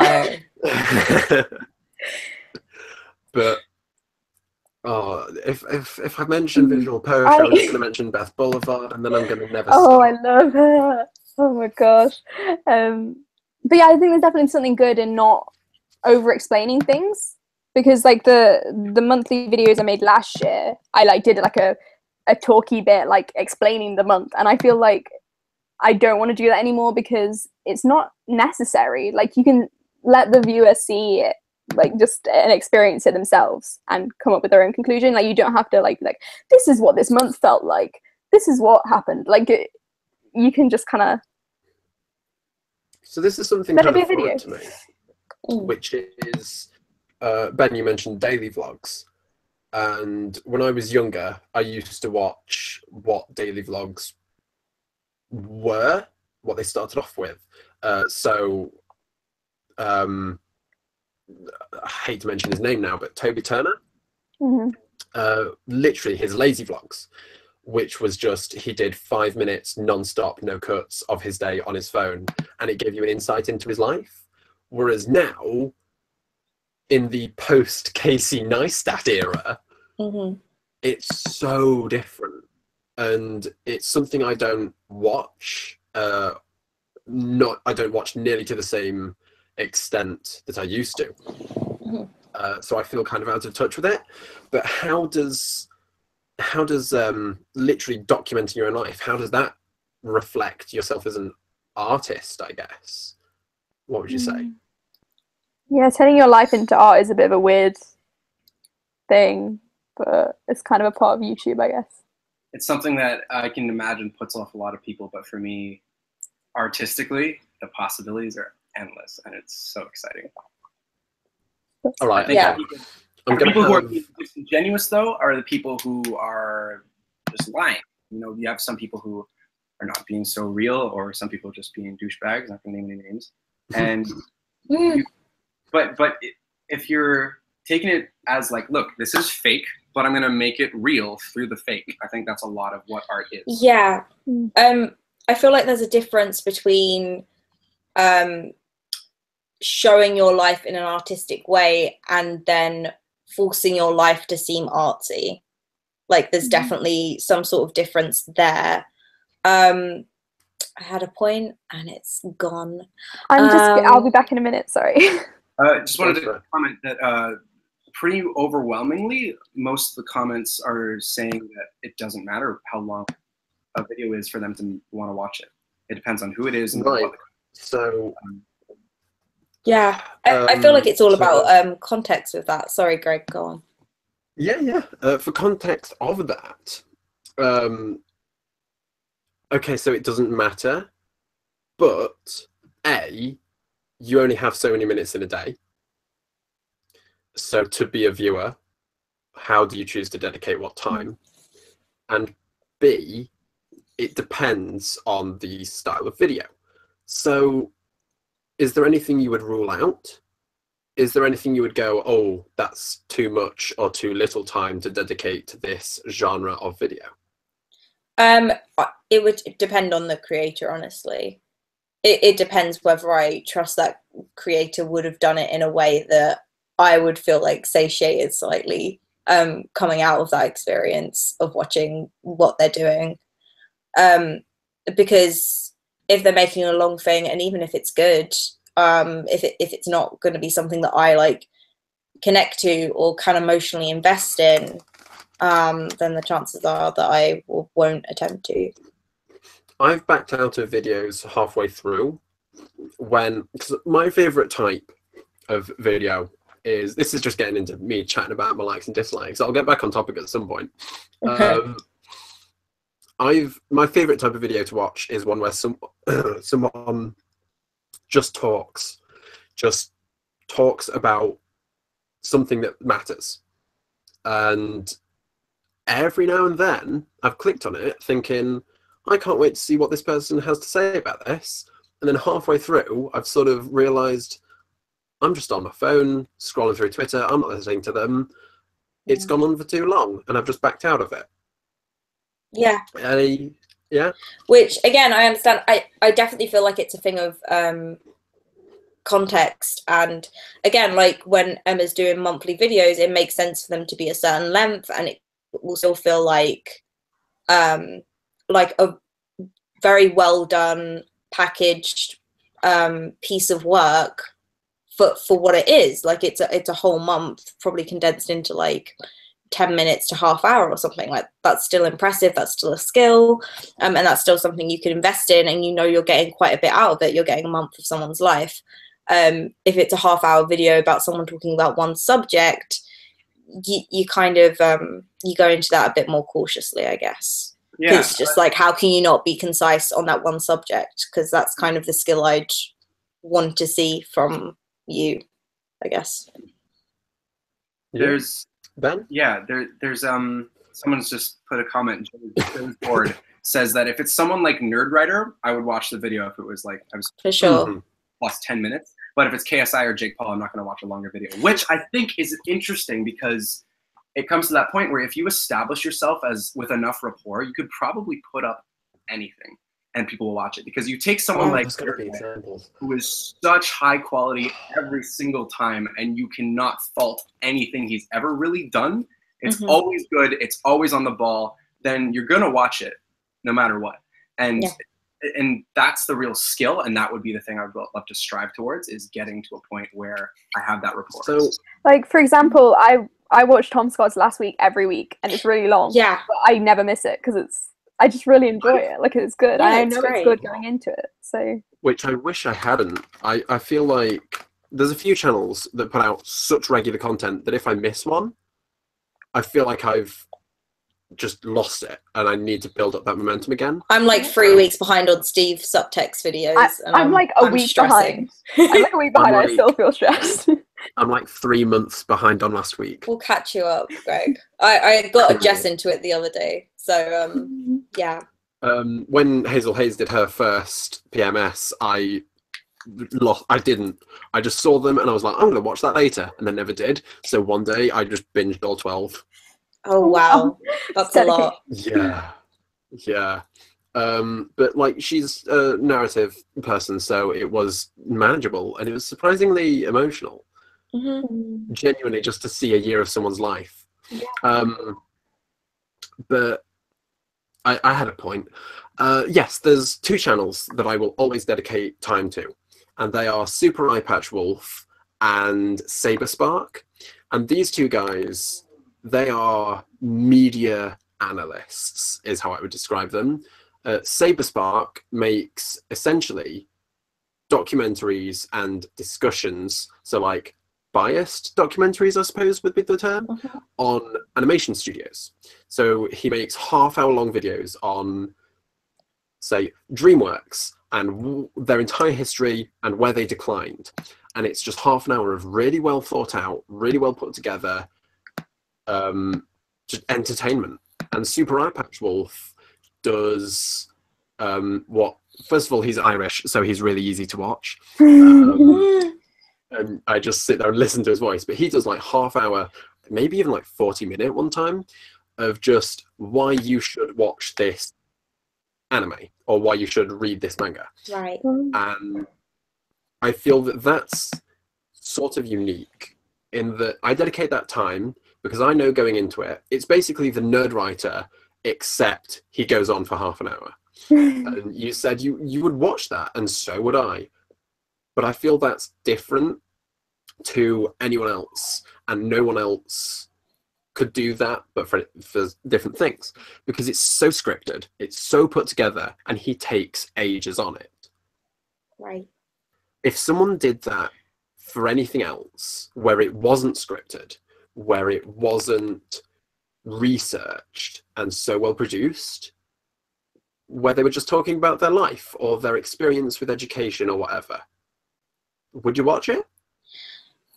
Yeah, I guess it's a thing of like, if you're about to invest your time and your emotions into something, you want to know that someone's invested more than just like switching on a camera and rambling the first things that come into their head. Like you want to know you're not being like taken for granted, I suppose, as a viewer. It also depends on who it is. Like, for the discussion. Appreciate it, Will. Bye, Will. See you. Bye, Will. Bye. Thanks for the shout outs. Bye, Will. Love you, Will. There's some people that I would just listen to them rambling for like half an hour, even if like, but it depends on like if I value their thoughts and if that's depends like if they're good at rambling.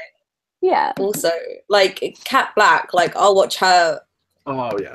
Her live streams, I'll watch those, and they're like 3 hours. I'll put it on double speed, but like that's still me investing a lot of time. So it's also just funny listening to someone at double speed.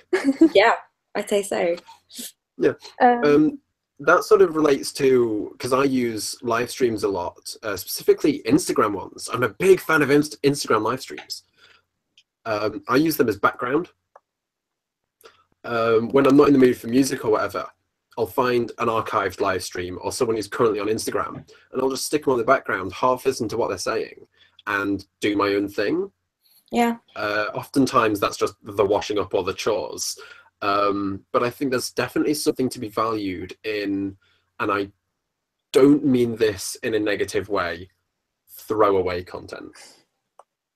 Yeah, I mean, I tend to go to podcasts for that kind of thing. Like I just listen to a podcast on. I use podcasts for travel. Yeah, that too. That's true. Yeah. What's happening in the chat? Yeah, because also we're like coming up to like 3 hours. Oh wow. That's fine. Let's go for 5.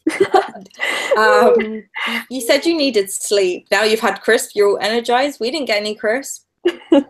Is this a spawn? What are you doing? No. I'm trying to pass the crisps through them.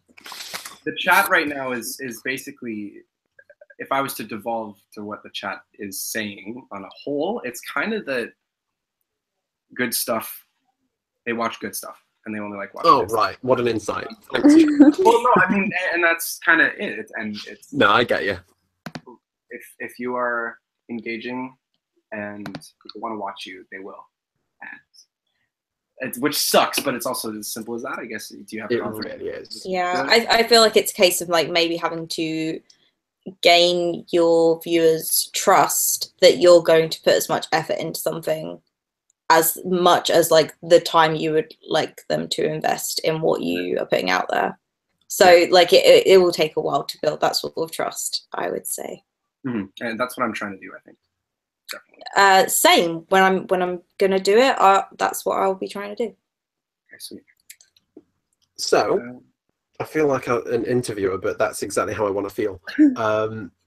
How would you take everything that we've just discussed, and how would you relate it to your own personal success, your own personal internal validation? Ben's like, what? I didn't sign up for this. I'm well aware of how Ben would react to this question. How would you feel it relates to your success as not just a human, but a smaller creator? Oh man. This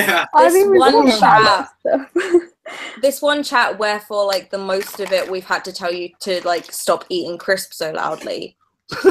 You want us to? All right, that's quite the YouTube challenge. I'm a man of many talents. I'm incredibly obnoxious, but also really quite thoughtful. So you're a man of many talents. Lying is one of them because you're not a man of, Anyway, so your questions were like, what have we taken from the chat as like creatures and as human beings? Was that your very like simple, like easy, snappy Q&A kind of question? Too busy taking my earphones out because you're so rude. But yeah, basically a snappy question would be, how do you value your own success as a human and as a smaller creator? Does anyone else want to go first? I have a long answer. Question to the chat as well. Okay, Ben has a long answer. Go, Ben. Go. Hi, but Ben. I should give it right now. I think I need to maybe steal on it, formulate a bit more. I'm still confused at what the question is, to be honest. Emma, when you put a video out, right? Emma, when you're being Anastasia, when you're being how Anastasia, do you feel? What do you see as a good video? One that I will watch back. Like, I watch my old videos all the time. Like, I'll just sit and just like watch the playlist of my videos. Like, I know that's kind of maybe a bit cringy, but No, I just genuinely, that's really good. Like, if I go back and watch videos multiple times, then I know that it's good. I know that I like it. So how would you? I'm trying to bring this round back to what this entire live stream is supposed to be about. Next SiTC, when you go there in a year's time, how would you think, right, over the past year, I've been a success. I've grown, I've developed, and if people come up to me and say, gosh, your videos were great, would you agree with them? How? I mean, if they're saying it next year, then I don't know if I agree with them because I don't know what I'm going to make in the next year. Right, well. But I mean, hopefully, I just want to make stuff that I enjoy making and that I enjoy watching and that other people hopefully enjoy.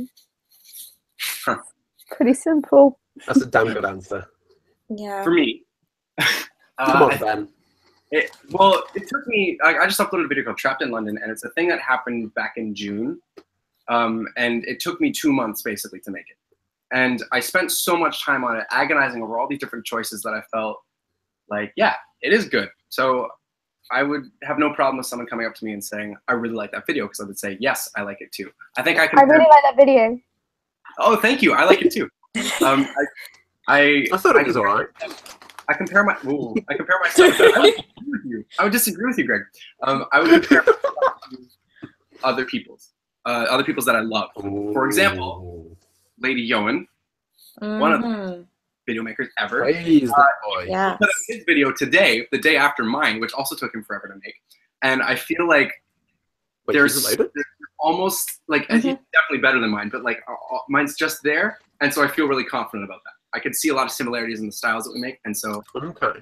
yeah. Do you ever run into right now, the danger of being too harsh on yourself through comparison? Because that's a very easy danger to fall into. I feel like Ben doesn't, but I'll let him answer.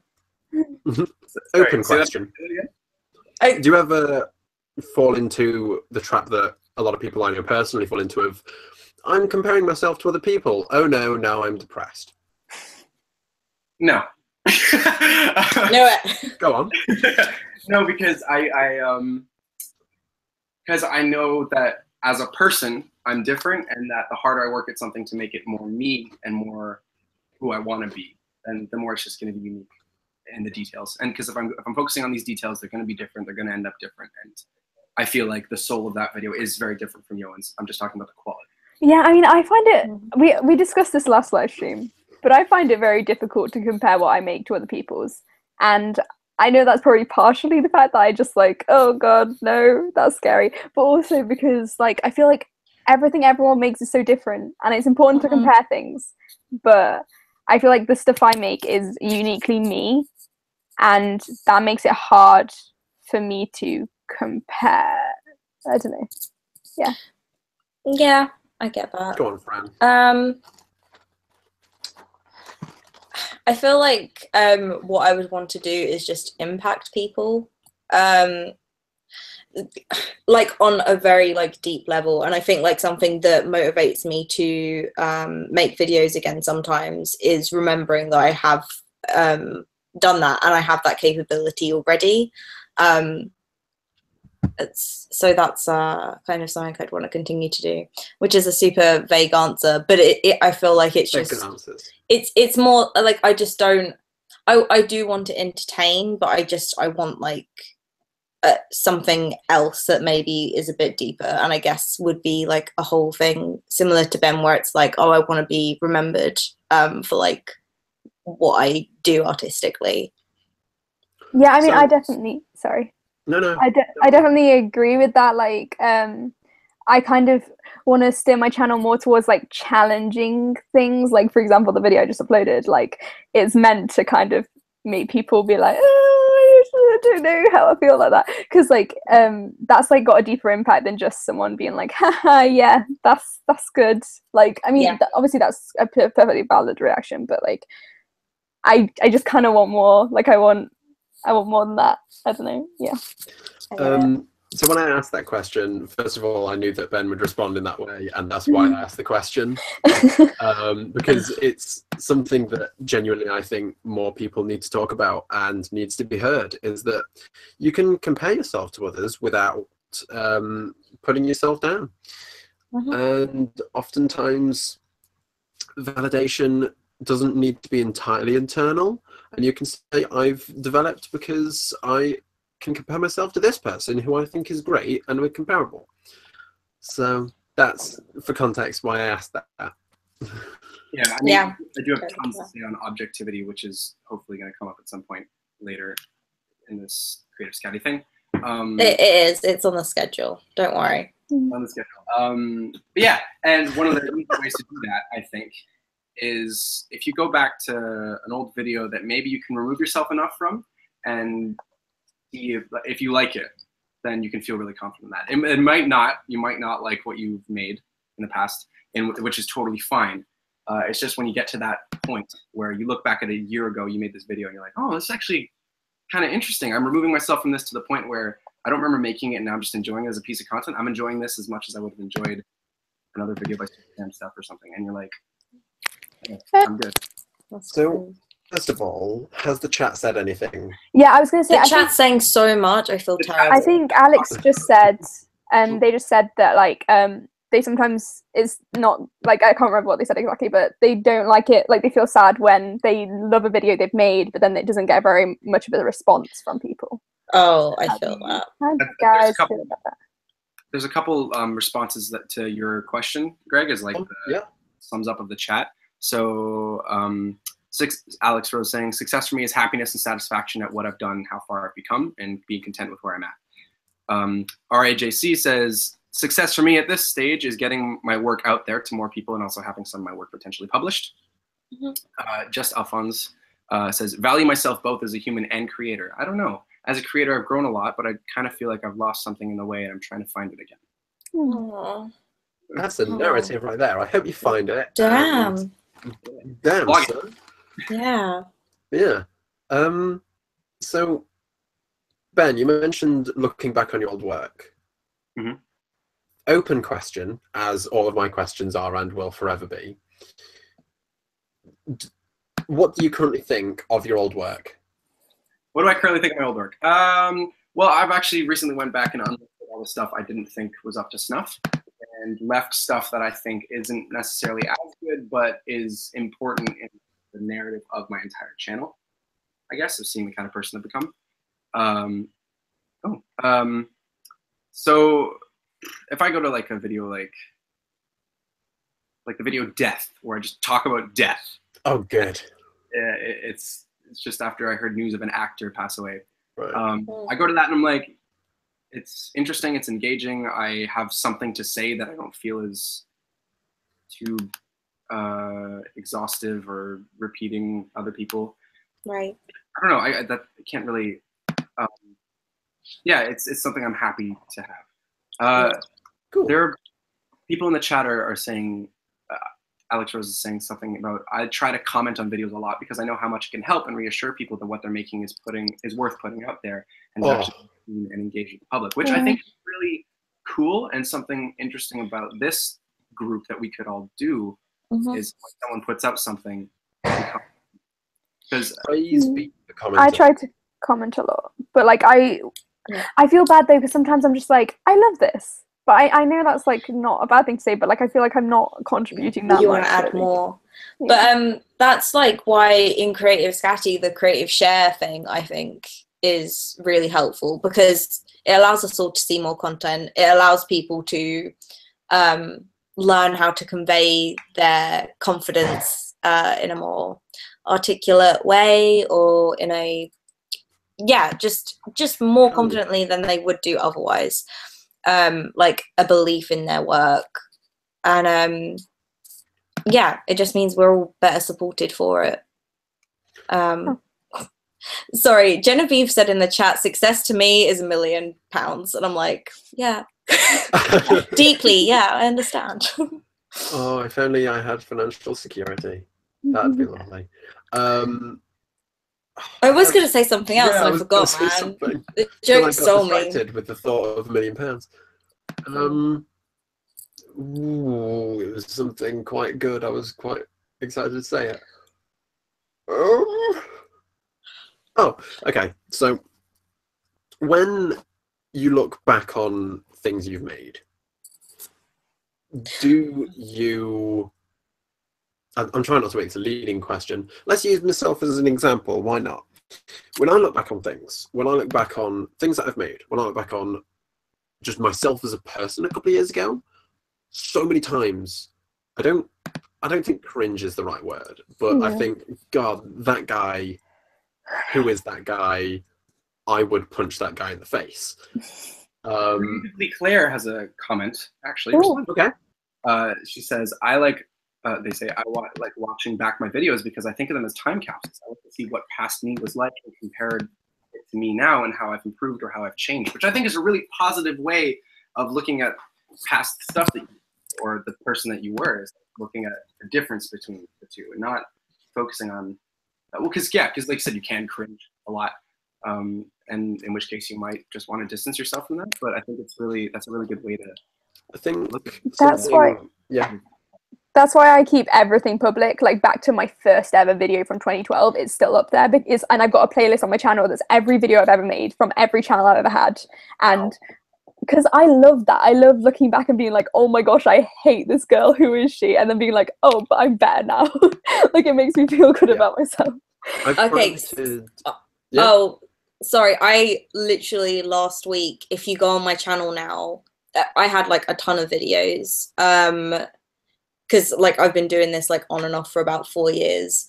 So like on YouTube, it still like says to me I have like 1,200 views. no, not 1,200, 120,000 views. But I've privated so many now that I have like 37,000 on my thing. Because again, like if they're private, like I can still look back on them. But right now I'm just like, they don't make sense for me to have on there. And I don't feel like they represent me or even like versions of me from the past, because it kind of just feels like there were videos I didn't put my full heart into. So I'm just like, there's no point in keeping those because it wasn't necessarily me. I feel that. I have a bunch of basically what Ben said and then pretty much what you said. It's just I have a lot of things that I've privated because I don't feel that, not that they don't represent me, but I don't want them to be included in the narrative of my work. I have things dating back to way when I began, which was like 6 years ago. That's just, I don't like them. I wouldn't make them now, but I can look back on them and think that's where I started. There are some that I'm just like, that's irrelevant. It's totally meaningless to the story of Greg. I'll private that. Some of them I deleted, which I kind of regret, but a lot of them privated.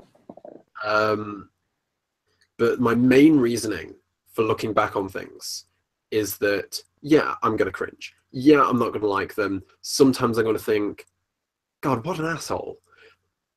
But it's always going to remind me that that just means I've improved. Whether it's as a creative or as a human being, I've gotten better. And inevitably, I try to tell this to anyone, inevitably, you will look back on yourself, no matter how old you are, no matter what stage in life you're at, you will look back on yourself and think, what? They knew nothing, I've improved. Which means, if I'm looking back at my 19, 18-year-old self and thinking, God, what an asshole, his opinions were so wrong, then that means that in a couple of years' time, I'm going to look back on me right now and think the same thing, which means that I know that I'm going to improve in the future, and I'm just never going to stop. That's great, though. And I can be pretty damn proud of that. There's a couple comments that are speaking to that, actually. Creative Claire says, I do also find many of them cringy, but at the same time, I've also appreciated that I've developed as a person. And Ibby Bridges says, all my old videos are on another channel and private. They're all about my guinea pigs. But I go back and watch them all the time to remember how much fun I had making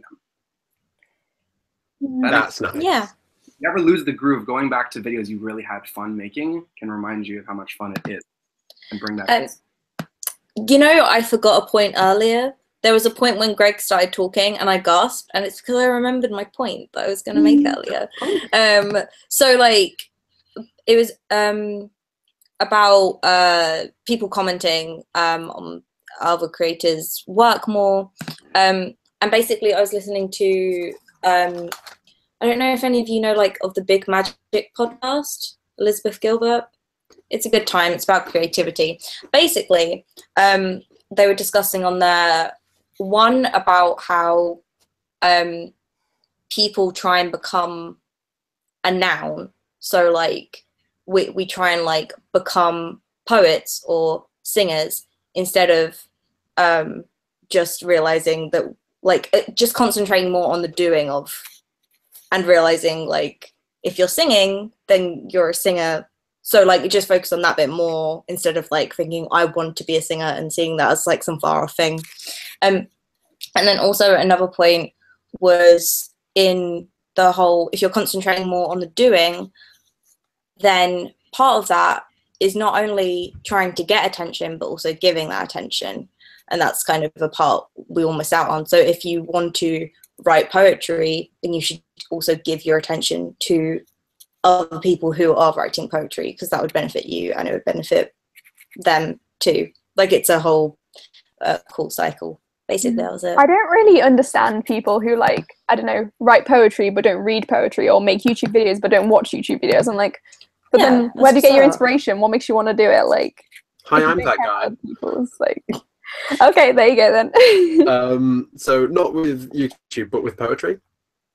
I I mean, I'm not going to go ahead and say that I don't read it, but I'm like the least well-read guy in the terms of poetry that you'll ever meet who also writes, because I don't know where to begin. Like, I've got my education in it. Heaven knows I'm doing a literature degree, so I have to read it. But I never have just gone to Waterstones and gone, I'm gonna pick up a book on poetry, just because it feels like so much of a dedication to something that I might not enjoy. However, what you mentioned about inspiration, I take it from elsewhere. And this is something I've been currently talking to a girl on Twitter who wants to start writing poetry. And I'm like, yeah, okay, so you've basically had no education in this. Let me give you a crash course. And something I tried to mention was poets aren't the only poets, because musicians exist. Right. And the sort of bridge between that is rappers exist. So something that pushed me into it, I dabbled before, but the two things that really pushed me, three things even, was Savannah Brown's graffiti book. It was Pure Heroin, the drug, not the album, and also George Watsky. And Savannah Brown's book, while a lot of it, I've read through it multiple times because Sav's one of the poets who actually resonates with me quite well, one of the few. And I read through that and I was like, yeah, okay, some of this is like, I would like to write that. But some of it was like, that's not quite my style. Whereas listening through to Pure Heroin, because I discovered that quite late, so it sort of all came at once to me. Listening to those songs, I felt like they were so different from the general structure of songs that they felt more like poetry to music to me. And then rap, just hip hop of the modern era, more so than like Vanilla Ice era style. It's just it's poetry put to music. Just you listen to any popular rap album of the past 2 years, it's all poetry. Yeah, but you say like you don't read poetry, but you do consume it. Exactly. Yeah. Just from different it's just angles. in a form that's not necessarily immediately seen as that. That's all. So that's like that's the point that I'm kind of trying to portray, which there is are different angles. Yeah, you don't have to pressure yourself to. If you want to do something, do it. You don't have to. It's nice, but you don't have to pressure yourself to become the expert on that thing. Take inspiration from anywhere, and if you can take inspiration from a painting and write a novel, you've made it, dude. You're a great artist. But then there's also the argument of like some paintings do tell a story, so that's still you giving attention to a story, which is then helping you create a story. So it's still the case of like giving attention and also getting attention. It's a case of like desiring both to the same level, whereas a lot of people just desire the getting more, and that tends to get them in trouble because they're like, oh, I want to become this thing, and then they don't concentrate on the act of doing it as much.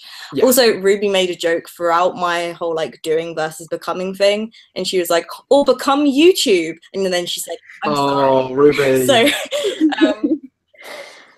yeah, I mean, yeah, but yeah, sort of I want to get across that if you want to do something, you can do it, because the entire world is inspiration, and never limit yourself to just being one thing. I was having a small chat on Twitter earlier about Donald Glover and how he is, as the nerd writer, no, it wasn't the nerd writer, was it Captain Christian? A video essayist, but he is the multi-hyphenated artist. which is so great. Yeah. Because What does that mean? Sorry. Like, do you want me to give a definition of that? Actor, musician, singer, writer, poet. Right. There you go. Nice. And how it's reflective of this generation in that no one, my question from way earlier was, what do you do? What do you call yourself? And no one has an answer because we do so which much. is So true. Like, great. I was going around at SiTC like saying like, yeah, I do YouTube, but like primarily I'm a writer, and like, but I also act, and like it's just like telling people these stuff that I do. Which, yeah, again, like it just falls into the whole thing of like, don't try and become a noun. Like we're past that. I think you just do the things you want to do, and then you'll become naturally whoever you're going to become, even if that's a multi-hyphenated artist. But it's that fixation that people have on, because I still do it sometimes. I'm like, I want to be a singer-songwriter, and I'm like, but I also want to do like so many other things. So don't try and become a noun. But you also have to like do it. Makes sense. Because like some people are just like, I want to be a YouTuber, but they don't make videos because they feel like they can't like make something that's good enough. That's not a thing. Right. They say, I want to be a YouTuber. All right, but what is that? Yeah. A human trying to turn into a noun, like a singular noun, is just silly. Let's, if you say, absolutely 100% correct, and more specifically, if you say, I want to be a YouTuber, all right, but I mean, you've got Jenna Marbles and Beth Boulevard. Don't diss Jenna Marbles. I'm sure she makes some good stuff. Not at all. Love her. Just saying they're different, man. Right, Yeah. okay. They are not the same. I'm just saying if you compare anyone to Beth, it's like really. Well, what? Okay, so let's just gush about Beth for a bit because she's incredible. What is she? What does she do? I don't watch her stuff enough. Oh, no. I don't think I have at all. I know the name, and that's kind of it. Right. I'm sorry. Well, you said earlier she makes like visual. What did you say? Visual poetry or Visual something? poems. Like I'd say that's what she does, but then she also does her coffee chats, which are great. Coffee chat. So like, I think she has quite a clear kind of thing that she does. Yeah, but it's new. The main thing is there is no word for it because we mentioned Sylvie's postmodern masterpiece, which I mean, just everyone's doing that now. Everyone is somehow finding ways to push the envelope, and I think that's incredible. Oh, but there's a lot of pressure to do that though, to like be original, do something completely new, and I'm like, I don't want to do that. I just want to talk to a camera, you know, like. That's a good point. But people still like that though, because people are always looking for familiarity and comfort, and you could provide that for people. They're not always looking for like a one type of content, Well, you know? even then, you can push it. And I mean, you can, you don't have to.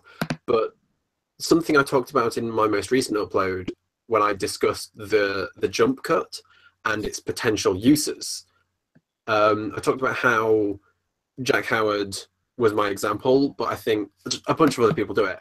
But they've turned the screen into a stage. And I talk about it in the way you've probably seen an example. Someone will be talking, and then it'll literally cut to them. Maybe it's the clone of them, or maybe it's just them stood further back in the room, and they make a different point, like a parentheses point. It's using vlog style to do something that used to be only possible in theatre. Mm-hmm. So even when it's literally just you talking to a camera, you've done something new. Like I literally used to do that. I used to like dress up as different characters and be like and like say different things. Like that was kind of a. That's new. That's pushing the envelope. That is literally creating new genres of entertainment, new styles, new techniques that no one else has done before. Past 12 years, look how far. Hannah Apple has a comment saying, I think there is equal pressure to be new and innovative, but also to keep the values of old YouTube and to be more authentic. Oh. Yeah. I don't know how people are expected to uphold both. Mm-hmm. So true. Super tricky balance to have. I feel like most people just go one way or the other, honestly, or like have a mix of the two.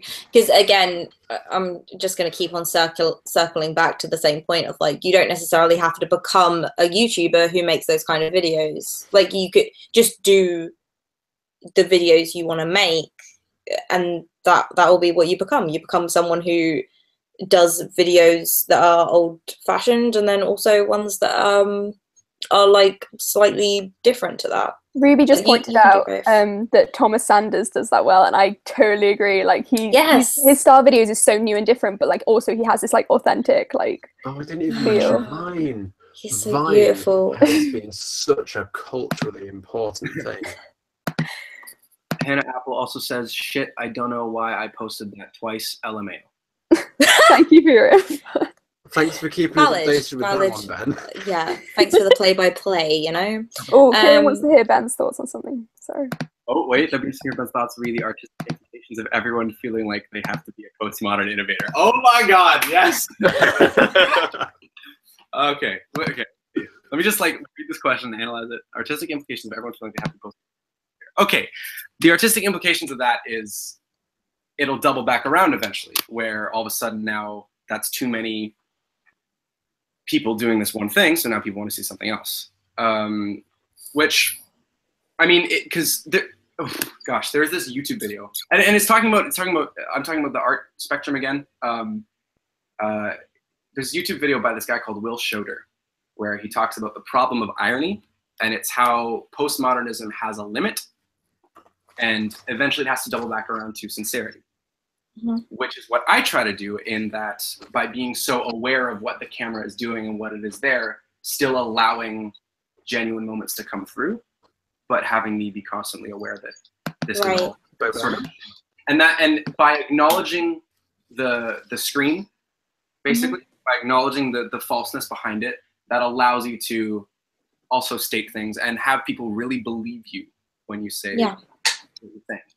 Well, because that's even a trend in like comedy shows now. Like if you look at something like Parks and Rec, like that definitely did something that was new, and like similarly The Office, but they, even though like some of the comedy could be seen as like slightly edgy, they had wholesome moments, they had sincerity that usually wrapped it up towards the end, and these very like genuine friendships that you believed in.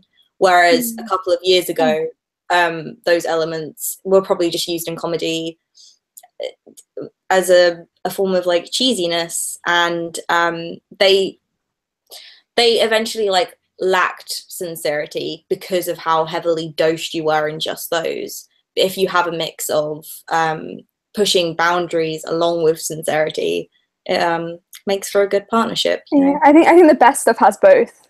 Like it pushes boundaries, but then it's also like it has that kind of Hannah Montana, you know, best of both worlds. Yeah. There are two comments here, one from Ibby and one from Alex Rose.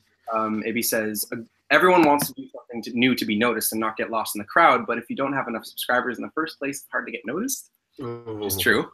Completely agree. Which is a shame. And then Alex says, not everyone wants to do something new, though. Other people more want to break into a certain genre and do more things that other people are already doing. Example, social commentary. And some people's goal isn't necessarily to strictly do their own thing, but to find their place in a group of people doing the same or similar things. Absolutely. Yeah. And for me, I'm, as a viewer, I'm more interested in people who are pushing it and doing something new.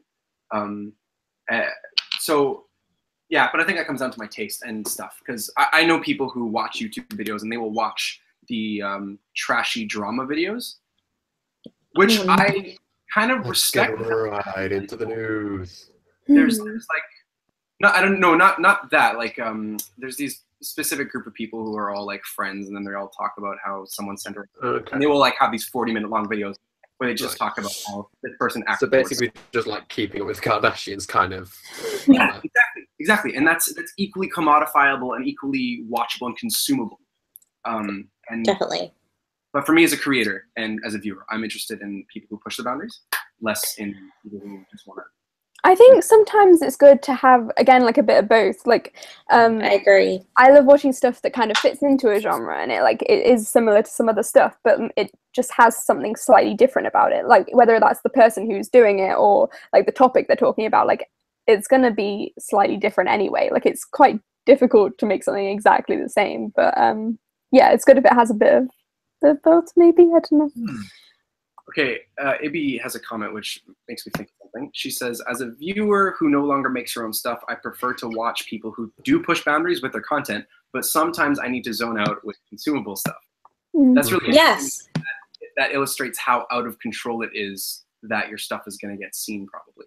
Because even a single viewer might not be up for watching your stuff. Well, yeah, because some stuff, when it's pushing boundaries, it can be kind of intense. Change is a scary and uncomfortable thing sometimes. And people sometimes just want, like, comfort, and they'll go to something that feels kind of familiar. And there's nothing wrong with that, but I think it's, like, similar to what Emma said, that, like, a mix of the two, even if it's a mix of the two, like, in the same show, like Parks and Rec, yeah, I feel like balance is key, you know. How do we all feel? Because it's been mentioned a lot. Getting noticed. What do we all mean by that? How do we all feel about it? And what do we even consider? 100K. Like, Right. 100K. Gotcha. 100K. Right. Basically. 100K, we made it. Cool. Well, we're done here. I remember someone saying the statistic of if you reach 100K, you can make an easy living off that. Yeah. I don't know if that's true anymore because of Adpocalypse, but getting True. If I had enough viewership where I could just make money and completely focus on that, I would consider that making it. Or yeah. So yeah, how do we feel about ourselves and other people putting an importance on numbers? I don't think there's anything wrong with it, but Yeah. also I don't think you should be obsessed with it. That's just bad for you. So yeah, I'm again, just it's a balance. like, because I have subscribers, but I basically, like, because when bigger YouTubers shouted me out, like, I got subscribers, but they're kind of, like, inactive. Like, Yeah. I want to get noticed. I do. Like, everyone wants people to watch their stuff. Like, I don't see how that's a bad thing. Yeah, because it's just part of the thing of, like, as someone who would want to consider themselves an artist and want to be free to explore that and expand on that, of course I want to get noticed. Of course that's part of it. I don't know to what degree I'd want to get noticed, because, like stuff like SiTC would be completely changed if I were getting noticed on a larger scale. Like, I may not be able to have as much fun as I did this year. So it's just to have freedom to do what I want to and to explore everything that I would want to do. That's kind of like the version of success that I would want to go for. And all these inactive subscribers, like, just unsubscribe from me. Like, if they've got this far through the live stream and they're like, oh wow, I'm really giving you a chance, and then I'm going, unsubscribe from me. That's probably not helpful, but I think numbers provide opportunity. And in the case of, if I want to make a short film or something, if I have the numbers to say, look, I have an audience, yeah, and literally right there, it's right there. You don't have to look at analytics or anything. It's right on my YouTube page. Then that's more influence I'll have in the industry of creative beyond YouTube. All true. True. Yeah, I mean, very true. My my long-term dream / goal is to, like, write a book and get it published. So, like, obviously so having already. Yeah. I mean, that wasn't what I was thinking when I got into it, but, like, already having an audience is obviously, like, a really great thing for that. So, like, it just opened doors. Like, it gives you more opportunities. I don't think that's a bad thing. True. All true. Yeah. Speaking as someone on the other side of that,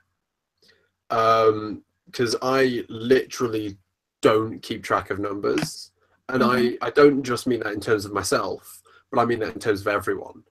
Like, just to throw an example, I literally have no idea of the subscriber counts of you three or the Twitter follow accounts or anything. I mean, neither do I, to be honest, but I don't keep track of other people's.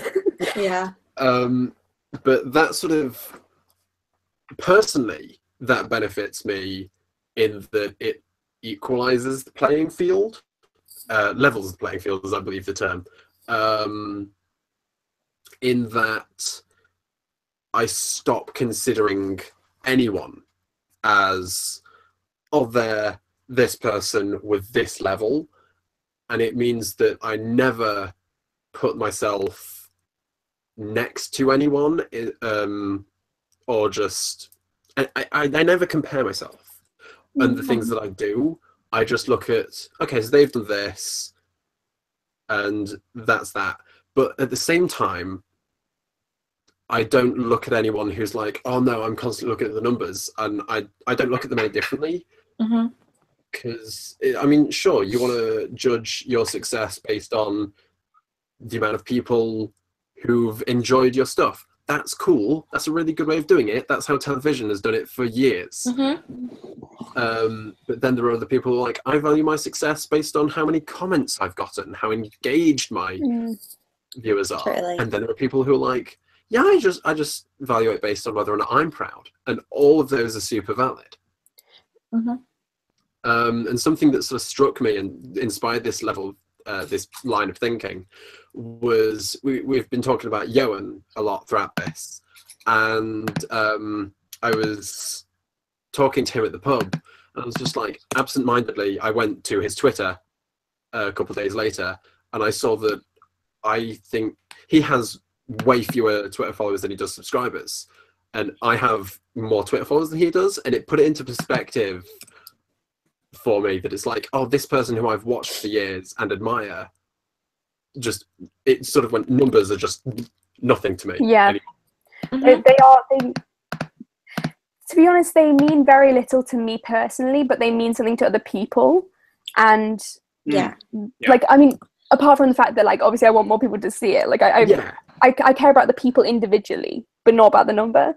But like to other people, like, I don't know, to brands and to, like, I don't know, book publishing companies, like, those numbers matter to them because they want people with an audience, you know. So. Yeah, and like, even though those numbers matter to you because of how they matter to, like, society and stuff, and how it will help you do the thing you want to do, like, that's still ultimately, it's for you to create and do what's in your, like, heart of hearts.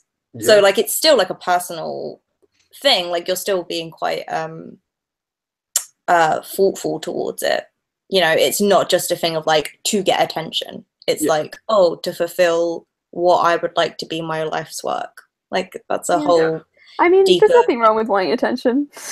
True. Oh, very, very true. I totally want attention. Absolutely. Every single day, please look at me. Yeah. God, I crave attention. Forever, Yeah, but I think there's something, this isn't a but, this is an and. I should make that very clear. And I think there's something to be said about opportunities. Not rather than, but in addition to the quantity of attention that you received versus the quality of it. I mean, well, first of all, I'm on this live stream. And that is it. It's an impact of something. I'm having a discussion about something I see as important with people I see as important. And I'm going to look back on this and think, God, that was such a great time. And the opportunities I've had just at university through going to open mics and talking to people like that and being able to perform. I may not have earned that through literally just building up an audience over, like, I've been doing this for 6 years and I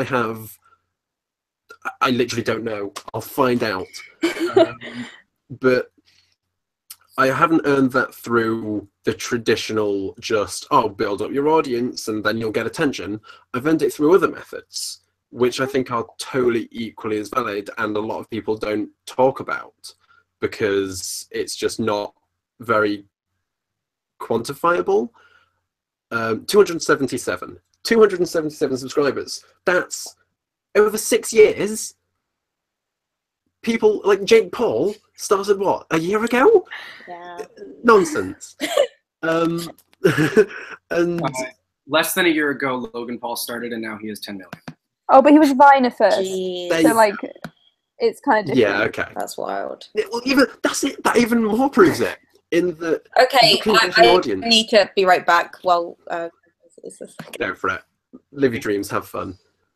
You can get an audience, and you can get noticed, and you can get opportunities through anything, and you can, as long as you've genuinely in your heart feel that you've earned it,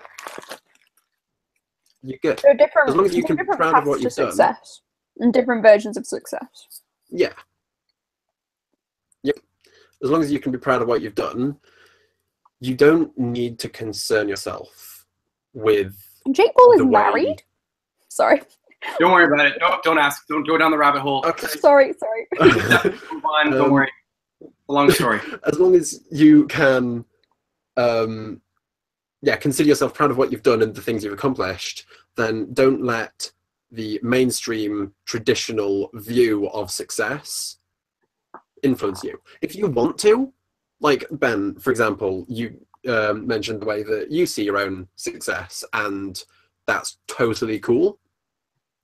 There are people out there who would limit themselves to, oh, well, I made this really cool thing, but it didn't get the attention that I think it deserved. So what?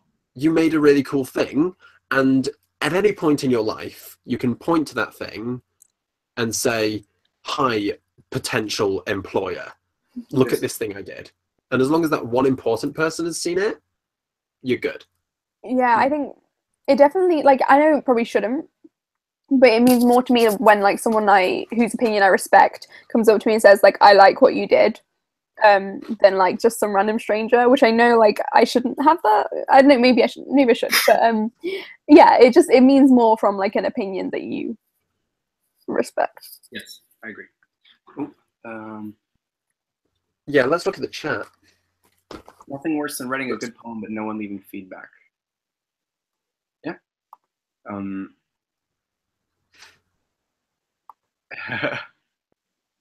People are basically saying kind of that it's about the engagement, not the amount of views you get. Yeah, and like comments over views. Yeah. Speaking of which, if we could take a quick side note while Ben's reading. We were talking about comments earlier, and there was a point that I wanted to make at the time, which is, if you watch a video, doesn't matter who it is, if you watch a video and you want to support it, sure, you can thumbs it up, and always do. Always. But leave a comment, even if, as you mentioned, Emma, even if it's just, I love this, leave it. Leave that comment, because the impact it will have, not only on the person's opinion on what they've done, but also on the algorithm. It has so much weight, and we've built up, because the quote-unquote YouTube comment section is so poor, we've built up this stigma that it's just, oh, it's this throwaway shout into the void, but it affects so much, especially with smaller YouTubers, because like I see every comment I get. I don't always reply to them because sometimes they're either stupid or I just have nothing to say, but I see them all, so they matter. One of the things I like to do is just do a heart emoji. Yeah. It's one of the best. To be honest, that is meaningful. It means you liked it. And also, if you respond to your comments, even with just a heart emoji, I sometimes say then that sort of gives validation to the commenter, and they will leave more comments. And it just snowballs, and comments are so powerful on this goddamn website. Oh. Do we have another chat thing? Well, no. Oh no! Don't do this thing. All right, there we go.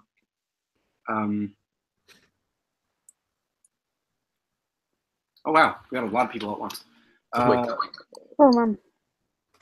Ruby says, lads, not to plug, but like I literally just made a video about success on YouTube. I'm sorry. Yes. Very good. Hi, Ruby. Okay, so I saw it, and that has led to a lot of my speech during this live stream, because it was glorious.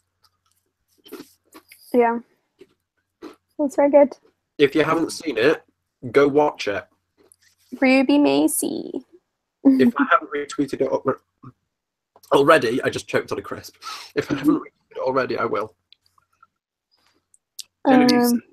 Use fund art, though, which isn't fun, but it's true for this platform. If you would like to exist and just do this, you have to be viewable. I think. Yeah, I mean, sorry. no, I was gonna say like it depends what you're making for your channel, because if you're doing it so you can make friends, success is that you made friends. There you go. But yeah, in the world of art, it's kind of like that. I mean, views, I mean, on an extreme level, don't necessarily have to be what funds it. Like, there are other ways, like Patreon and stuff like that, where you can get money from making stuff that don't require like tons and tons and tons of people to be watching you. But obviously, someone needs to care enough to give you. Were we just complimenting Ruby and I missed out on We it? never stopped complimenting Ruby. Ruby I wanted in all of the praise. We should like establish like a principle with Creative Scatty that we all comment as soon as we've seen something. Oh, that would be brilliant. Yes. Really nice. We all did that. And we'd all be there for each other. We'd all support each other. And then oh, my friend saw this because they commented. I will buy pom-poms and a miniskirt, and I will be the cheerleader for this entire group. Please. You're so good at it. I'll be good at that. Good at wearing a miniskirt. Sure. There is a picture of me somewhere in a dress. It was a glorious day. Everybody's just complimenting Ruby. It's great. Well done, Ruby. I can't see the compliments, but well done, Ruby. Yeah. I don't know why we're complimenting her, but like I assume it's just her general self. Yeah. It's the video she made on success on YouTube. Emily. Oh. It influenced a lot of the questions I asked you today. Oh, beautiful. Yeah. Oh, man. She's great. She's a winner. Also, like, it's coming up to 4 hours. Yeah. What are we thinking about wrapping this up? Yeah, I'm never getting a little glazed behind the eyes, so maybe, yeah. Never wrap it up. Just forever. Who was it that did the 24-hour live stream? It wasn't 24 hours, it was 12 hours. Was it Taha? Oh, yeah, for the election, the American election. Yes, he did the 12-hour live stream. The 12-hour live stream. It was intense. That's one of my favourite nights of all time because my flatmates had come back from a night out and they just come in like drunk off their faces, and I had to sort of manage them and be their mother while watching the live stream. And just, oh man, I cannot imagine handling 12 hours of Taha. Can we call it that? 12 hours of Taha? Oh no, not this one. Jeez. That clickbait though. Imagine that. Imagine 12 hours. Sorry, I'm going down a rabbit hole here. You may just be, yeah. Okay. Does anyone have any last things that they'd like to say? Oh, someone told us not to go. I'm sorry, Claire. Well, SiTC was great. Yeah. Well, honestly. it's. I think if I was a creator and I was at SiTC and I had this line of people who were all coming to talk to me, the one thing I would want is for everybody to just treat me like a human being. And you know, it's tough because like so many people have all these awkward stories, right? And that was a lot of this is that SiTC was full of a lot of awkward stories. But just as long as you treat the other person like a human being, know that they're a complex individual, and just have a chat, then it may not be fulfilling. It may not be exactly what you want out of that. But just as long as you treat someone like a human being, treat someone the way you want to be treated, respect them, respect their time. That's the way I would come away from Summer in the City feeling really, really satisfied and like it was a genuinely wholesome time. And see yourself as equal to people, and then they will see you as an equal. That is my life motto. If I were to comments. Everyone's saying this live stream was so wholesome and energizing. Thank you. Oh, bless you all. Oh man. Please you. talk to me on Twitter afterwards. That would be lovely. Oh man. It'll stay on my channel. So if you feel like someone didn't make the stream who may benefit from the discussion, then wants to just sit and watch for 4 feel hours. free to. I mean, they can put it on double speed. It's fine. That'll be fun. They'll manage. I realized that was gonna happen, and now I'm gonna be on the. Oh, jeez. Okay. Watch this far. Like and subscribe to my channel, Ben from Canada, on YouTube. Great. I mean, we probably should promote plug. that stuff because we haven't even mentioned what we go for it. I mean, everyone knows like I'm not Fran, just Fran anymore. But that's Flanders Flan. Definitely not. Definitely not. That was a throwback to a video I just discovered today. Baby, it's cold outside with Ant. That was glorious. Oh, I'm so glad you liked it. I like that one. Anyway. Yeah. Go for it. So stay subscribed to me, and I'll probably make stuff soon. Or go away if you're going to be inactive. Next, go. My channel is Emma Popcorn. I just uploaded a controversial video about Harry Potter being homophobic. Great stuff. You can go, Greg. Hi, I'm Greg. Greg Amaya. And if you want to find anything I do, just Google Greg Amaya because it has surprisingly good search engine optimization. I'm currently trying to battle my way around to get my YouTube channel to be called Greg Amaya, but that's difficult because username stuff. Follow me on Twitter because that's where I'm most active. But if you want to check out the video what I did on how to make videos, then it's the most recent one on my channel, and I'll put it on the Twitter after this live stream. Cool. I usually just talk about things that I think are important, and sometimes I do the poetry thing. Okay. I want to keep all these comments, and I can't, can I? There's no way.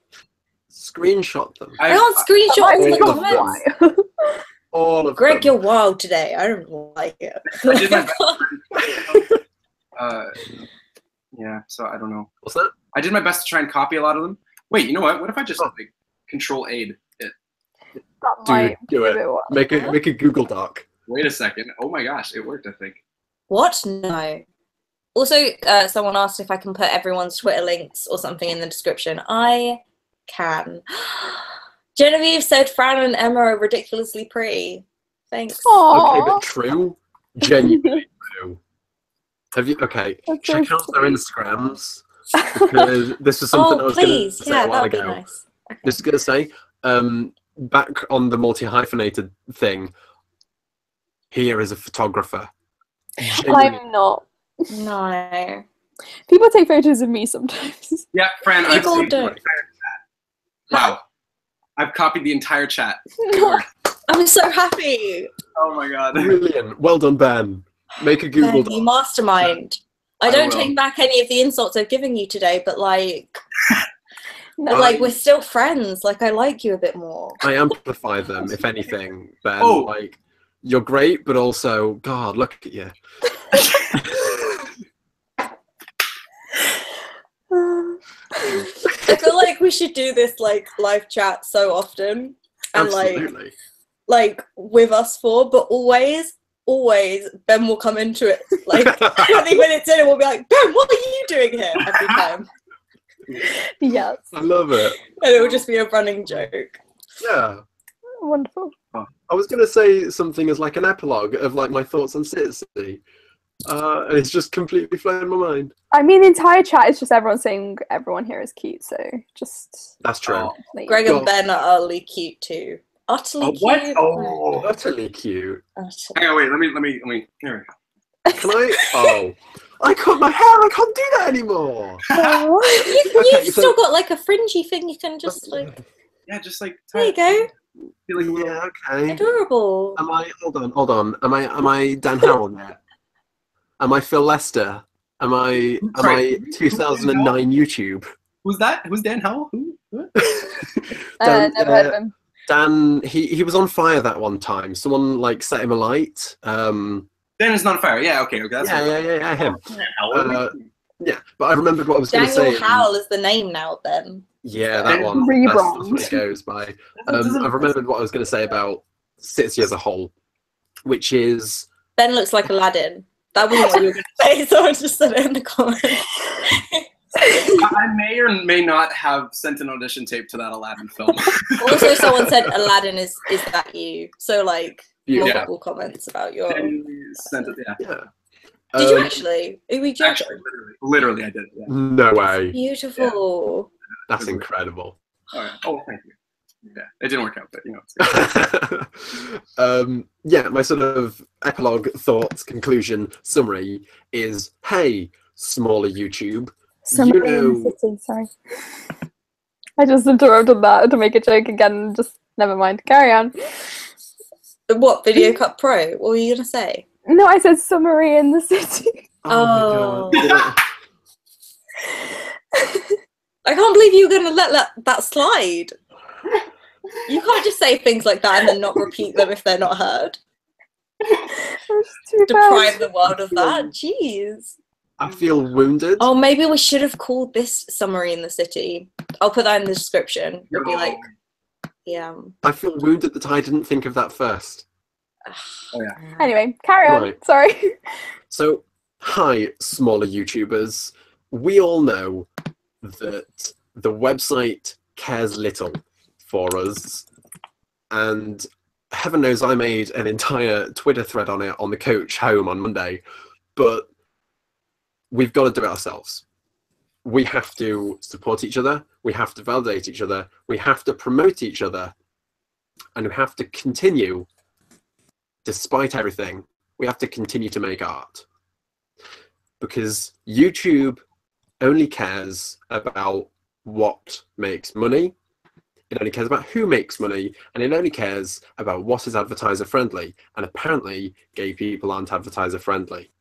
So, if they've dropped their tagline, broadcast yourself, it's up to us to pick it back up and keep it going. Oh, that's so cute. Where did you have that written down? Jeez. That was the best. And then Emma's just like in the corner like... I didn't, but I mean, I literally just rebranded myself and stole the tagline, so it's clearly been bubbling up inside me. Nice. Yes, so. Okay, we should probably actually leave. Yeah. I guess so. Oh, in 3 minutes it'll be on the dot for 4 hours. Yeah, well, let's just stay for the whole 4 hours at this point. Yeah. I'm actually, it's daytime right now because I'm in Canada right now. Ben! It's literally the middle of the night here. You ruined that for us all. There was an illusion going on that we were all just... Oh. Well, no, I'm breaking it. Yeah, cool. If anyone is on my Twitter, I have these guys on my Twitter, but I'm doing their links and stuff now. Also, Sweet. It's a good time. So. Dear idea. This, yeah, this does need to become a regular thing because it's so much fun. And, I want to include other people from Creative Scatty. Yeah, but I'm also just like, I want us to be series regulars, you know? I want us to be the regular cast because this chemistry was good. It's pretty good. Yeah. I'd say so, yeah. I'm excited. All right, I'll send you the Google Doc with the entire chat because... Nice. Please, I'm so happy. I'll try and eat quieter food next time. Yes, No, please. you won't. I didn't even get into the second chocolate bar or the rest of the audio. Chocolate was fine. It was the crisp. Yeah. Oh, jeez. This is not the ASMR anyone wants. What I want is to eventually evolve into us just playing Dungeons and Dragons. Dude. No, I was kidding. I have 2 campaigns on the go right now. I'm the DM for both of them. It is stressful. You're such a nerd. Anna! Don't even look at me after the video you just put out. I changed the name of the YouTube video as well. Cool. So. Okay, Sick. And Ben, I guess. Oh my god. And We've Ben, got a minute left before it reaches 4 hours. Okay. Well, because it's my live stream. No, I'm joking. Wow. Okay. Hi, I'm Fran. I'm Mad with Power. See you all tomorrow. What? Genevieve says, "See you all tomorrow." Oh, okay. Yeah, right on the dot. Thank you so much for being here. This has been a jolly good time. It's gone midnight now, so I'm just going to do a really abrupt hang up. Love you all. Bye.